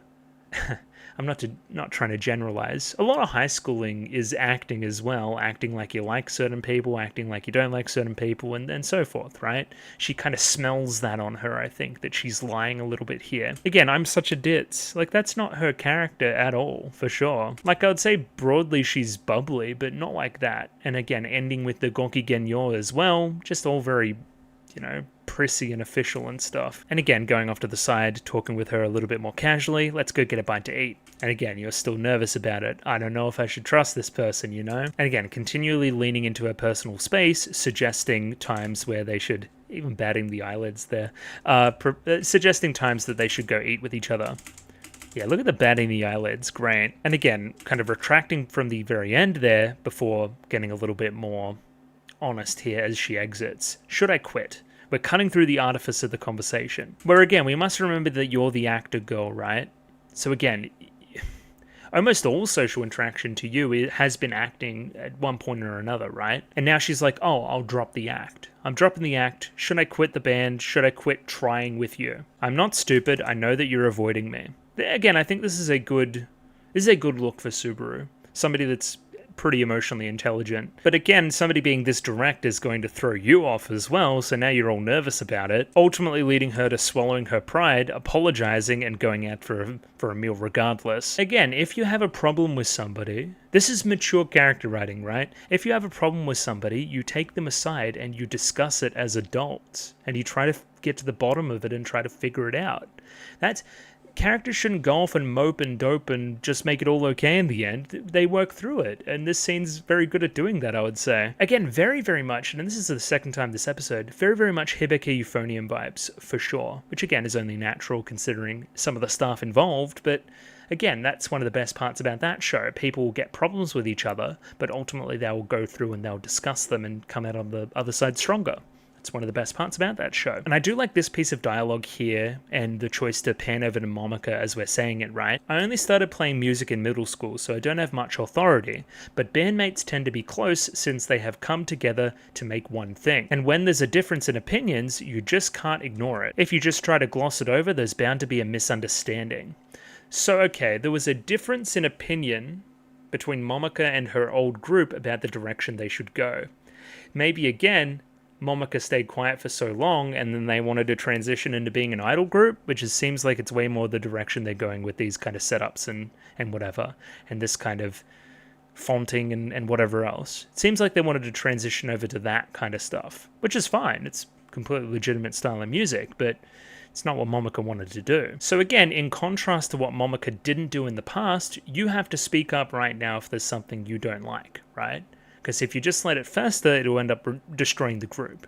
Ultimately setting this precedent for everybody else that we should be honest with our feelings with this group in general. And yeah, a little bit of self-reflection here from Nina. Ultimately the problem's with me, it's not with you, right?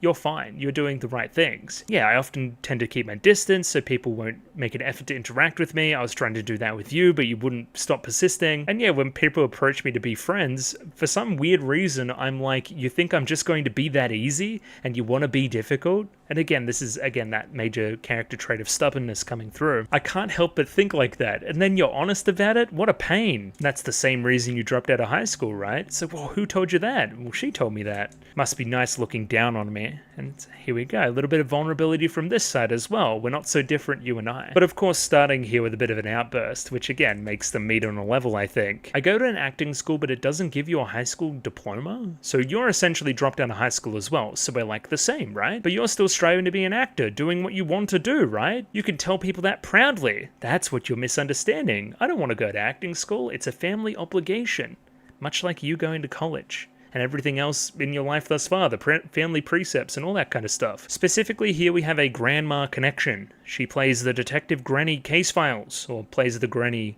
in that show. Seems like a little bit of a pretty dead show that'll just kind of play reruns all the time. But hey, she had connections and she wanted me to follow in her footsteps. Specifically, I like the framing here. Like, instead of, if the characters were in disagreement, a character would be up here and a character would be down here. Instead, we're meeting on a level. We're meeting in the middle of the staircase here to have this conversation about how we're not so different, almost finding even ground with each other. Again, pretty clever. Not exactly breaking the mold, though. Specifically here, going to acting school makes me hate myself? That's kind of crazy. You should stop doing that. But nobody sees through it. Nobody sees that I actually hate it. And again, I'm just trying to... and assumes that I'm just trying to be an actor because of my family, right? Then what about the band? Well, that's a way of gently pushing back. I didn't want to be in the drama club back in junior high, so instead I joined K-On!, which is cool, which is based, and I had a fun time. I've even secretly joined a band in the past before. And yeah, Granny didn't know the entire time. So again, this is my way of gently pushing back. It's the one thing that I can do to kind of break myself outside of the mold.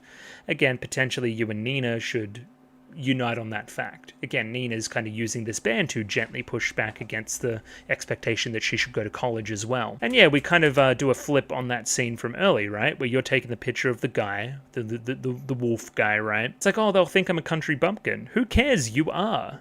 Yeah, own what you are, own the things that you like, and so forth. And again, we're in this together, we're meeting on a level, let's both take a selfie in front of this guy. Again, look at him, we're friends now, we've kind of met on a level. Again, it took work, but we got here. That's what makes it satisfying, right? Oh, this is fun. Are we going to do a little bit more of this as well? Got some, like, titles in the world, right? Along with this kind of stuff, kind of these mid cards, got the kind of drums on the staircase as well.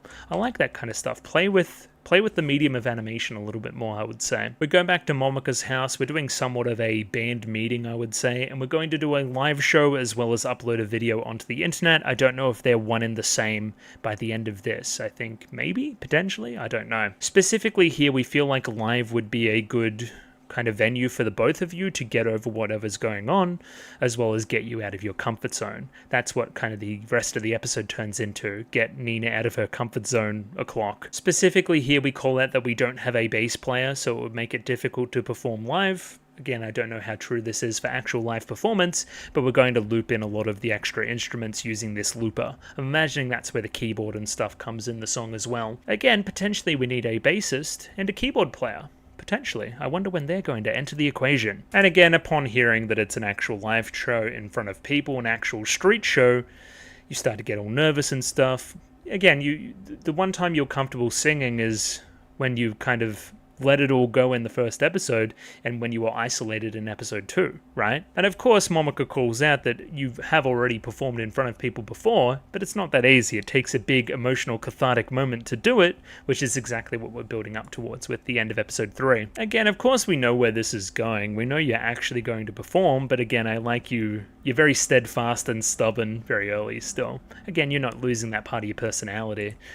There's this one moment in this conversation as well where the two of you lock eyes. It's like, I'm being serious, and then of course you turn around, you don't want to acknowledge that. And again, every single time we're trying to get across that kind of stubborn feeling, you struggle closing that door again. It's just one to watch for, obviously. And I like that Momika's getting kind of used to it. Like, Nina says she's going to quit. Just wait, she'll come back. And all of 10 seconds later, she's back. That's so unfair, holding the band hostage. I can't believe I'm going to have to sing. Great stuff. And yeah, immediately back into bickering with each other, and then you're cutting through it. Stop being scared, just do it. You'll regret it either way.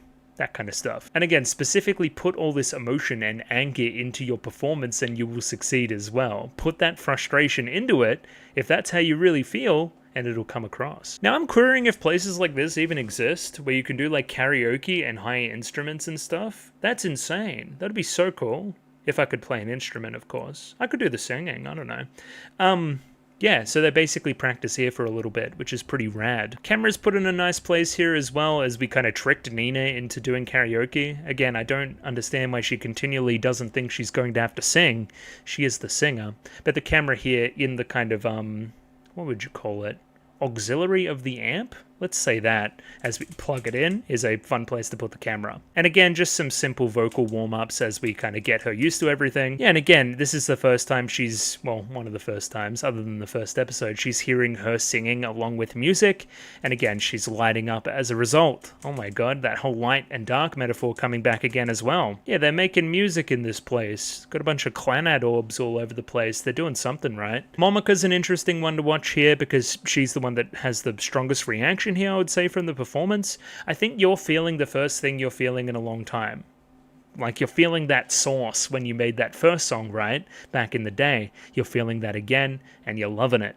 And that's what I'm kind of getting from this. Specifically here with kind of the rainbow highlighting as well, which I think looks kind of rad. Yeah, and after that small interaction and a little bit of encouragement, Nina is right to sing. She's right to continue to practice. From there, we go to the same old restaurant as before, and we see a very hoarse Nina here with her voice, where again they're making fun of her for it. It's all very cute and stuff. I like it. I like the voice acting here. It's good. It is important to take care of your voice as well, by the way. Like, she does belt. Like, in that kind of first song from the first episode, she belts like crazy. So definitely do vocal warm-ups and that kind of stuff. We have this character here asking if they're a trio. I saw the guitar case, and then we kind of hand her a business card for the band. Come check us out.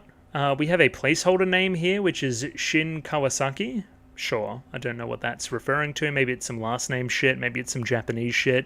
Oh, it's the... Oh, I'm stupid. Kawasaki's the name of the city. Shin Kawasaki is the wrong kind of place that she got off on the train or whatever. It's from episode 1. That's why we're naming it this. Gotcha. So we should hand them our, band little business card as well. Benny Shoga. Sure. Is that a pun, maybe? I don't know. Maybe it's a combination of names. We'll find out at some point. As we can infer from this, it means that these two are a duo. Potentially these two groups will combine to make a bigger, better group. Potentially. One can only theorize. And again, what we end that scene in saying is only after we check them out will we, actually see if they're okay. So you're going to check them out online because they're making a video, or did you check them out in person? Who's to say? Momika runs away after treating us yet again, and we're kind of peering back at her as she's kind of looking at something else, looking up to the poster of her former bandmates, which again makes you feel a certain type of way. It's hard to infer what you're feeling from that, but... From here, it's a pretty easy scene to set up, I would say.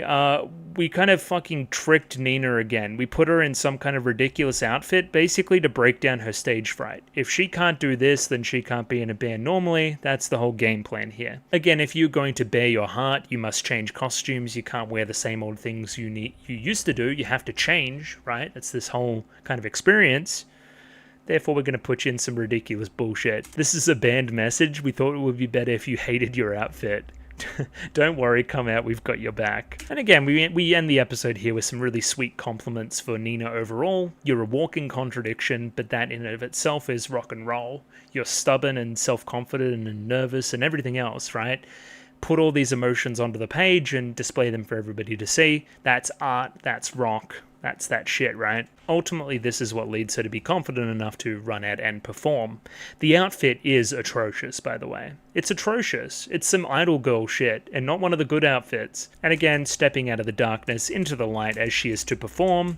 Again, doing that vocal warm-up, kind of connecting all these pieces from the subsequent episodes, or previous episodes, I should say. We have it here, another performance. I think this is their best song, and again, they're doing a really good job in the writing department of building up to these cathartic performances, a la like lots of shows. Idol shows generally, though. And yeah, same as always, I'm going to do the lyrics first before going back through. Again, just overall production stuff. I think that they do the step up in animation quality here, which I think is quite nice, along with a fun set of shot selections and so forth. I also like how you're imagining everybody else in the crowd as yourself, right? As wearing something equally embarrassing, almost taking on that old adage of imagining everybody in the crowd naked, but putting a little bit of a switch on it, right? It's just as embarrassing for them as it is for me, but also this universality of this experience that you're talking to, right? Everybody else down there also feels the same way I'm feeling, and I'm speaking to them on that level, the same way that Momika spoke to me with her song back in the day. I think that's quite nice too. If nothing changes, no matter how long I wait, then there's nobody I can rely on. It's not as if the pain disappears when you blame someone else. I pray to say goodbye to cowering every day, holding my knees to my chest. I don't even believe in God. Shut up. Shut up. Parentheses, shut up. Leave me alone. Leave me alone. Parentheses. A stranger sings until they lose their voice, telling me that I'm not alone. I'm sure that to some people those words are enough. I don't know, I see, was that right? I forgot. It's all a pain. I want to break it. I don't have the courage. Again, very fast in the lyrics department if you're not catching along as well. But again, just broadly pretty angsty. It's an angsty old song. Someone hurry up and teach me a reason to live. There are so many people to take my place. You can't just tell me to be myself, take it back if it can't be granted. I can dream all I want. There's still reality. Is anyone there? Yeah, very, very wordy old song. Broadly angsty, and probably the best performed one thus far. I think this performance is really quite fantastic. Very well put together song. If this is the video that's going to inspire the other two girls to come along and join the gang, then I think it's doing a good job at doing that. And again, starting to feel herself by this point in the performance as well, clearly, again, warming up to it. That's that kind of good shit as well. Nervousness turning into that joy, that unbridled joy of performance. And all the colours swirling through as well, if you wanted to do associate colours with various characters, which I think we're doing as well. I think there's a little bit of that there too. Yeah, you're green, you're blue, and then, yeah, you're red, broadly, I think. Yeah, so you're red there, and then we go to the blue there, then the green there, then the red there. Yeah, cool, for sure. See, they're like the Wiggles or something like that. They've all got their colour. Yeah, and we end that performance elated, you know, out of breath, all those things you love, right? This is amazing. She's loving it. It's rock and roll, baby. Then from there, I don't think we get any indicator here that we're actually going to get the new members, but probably. That would make sense to me. You're just looking very fabulous and stuff. Maybe we do a deeper dive into Subaru and her home life. With that, I think we'll say, we'll close out the analysis in episodes 2 and 3. I thought they were quite good. Again, they're better upon me reflecting upon them as well, and what they're trying to get out of these character interactions at this time. Again, it's not easy. It's not, you know, clicking their besties. They're going to have to work through some stuff. It's a work in progress type of show, and for that I think I respect it. I respect it. The animation is still wonderful, and I think the songs are only improving as we continue as well. So, double thumbs up. Really enjoyable. Yeah, I'll catch you next week for some more. Patreon if you want to give me money to see them early.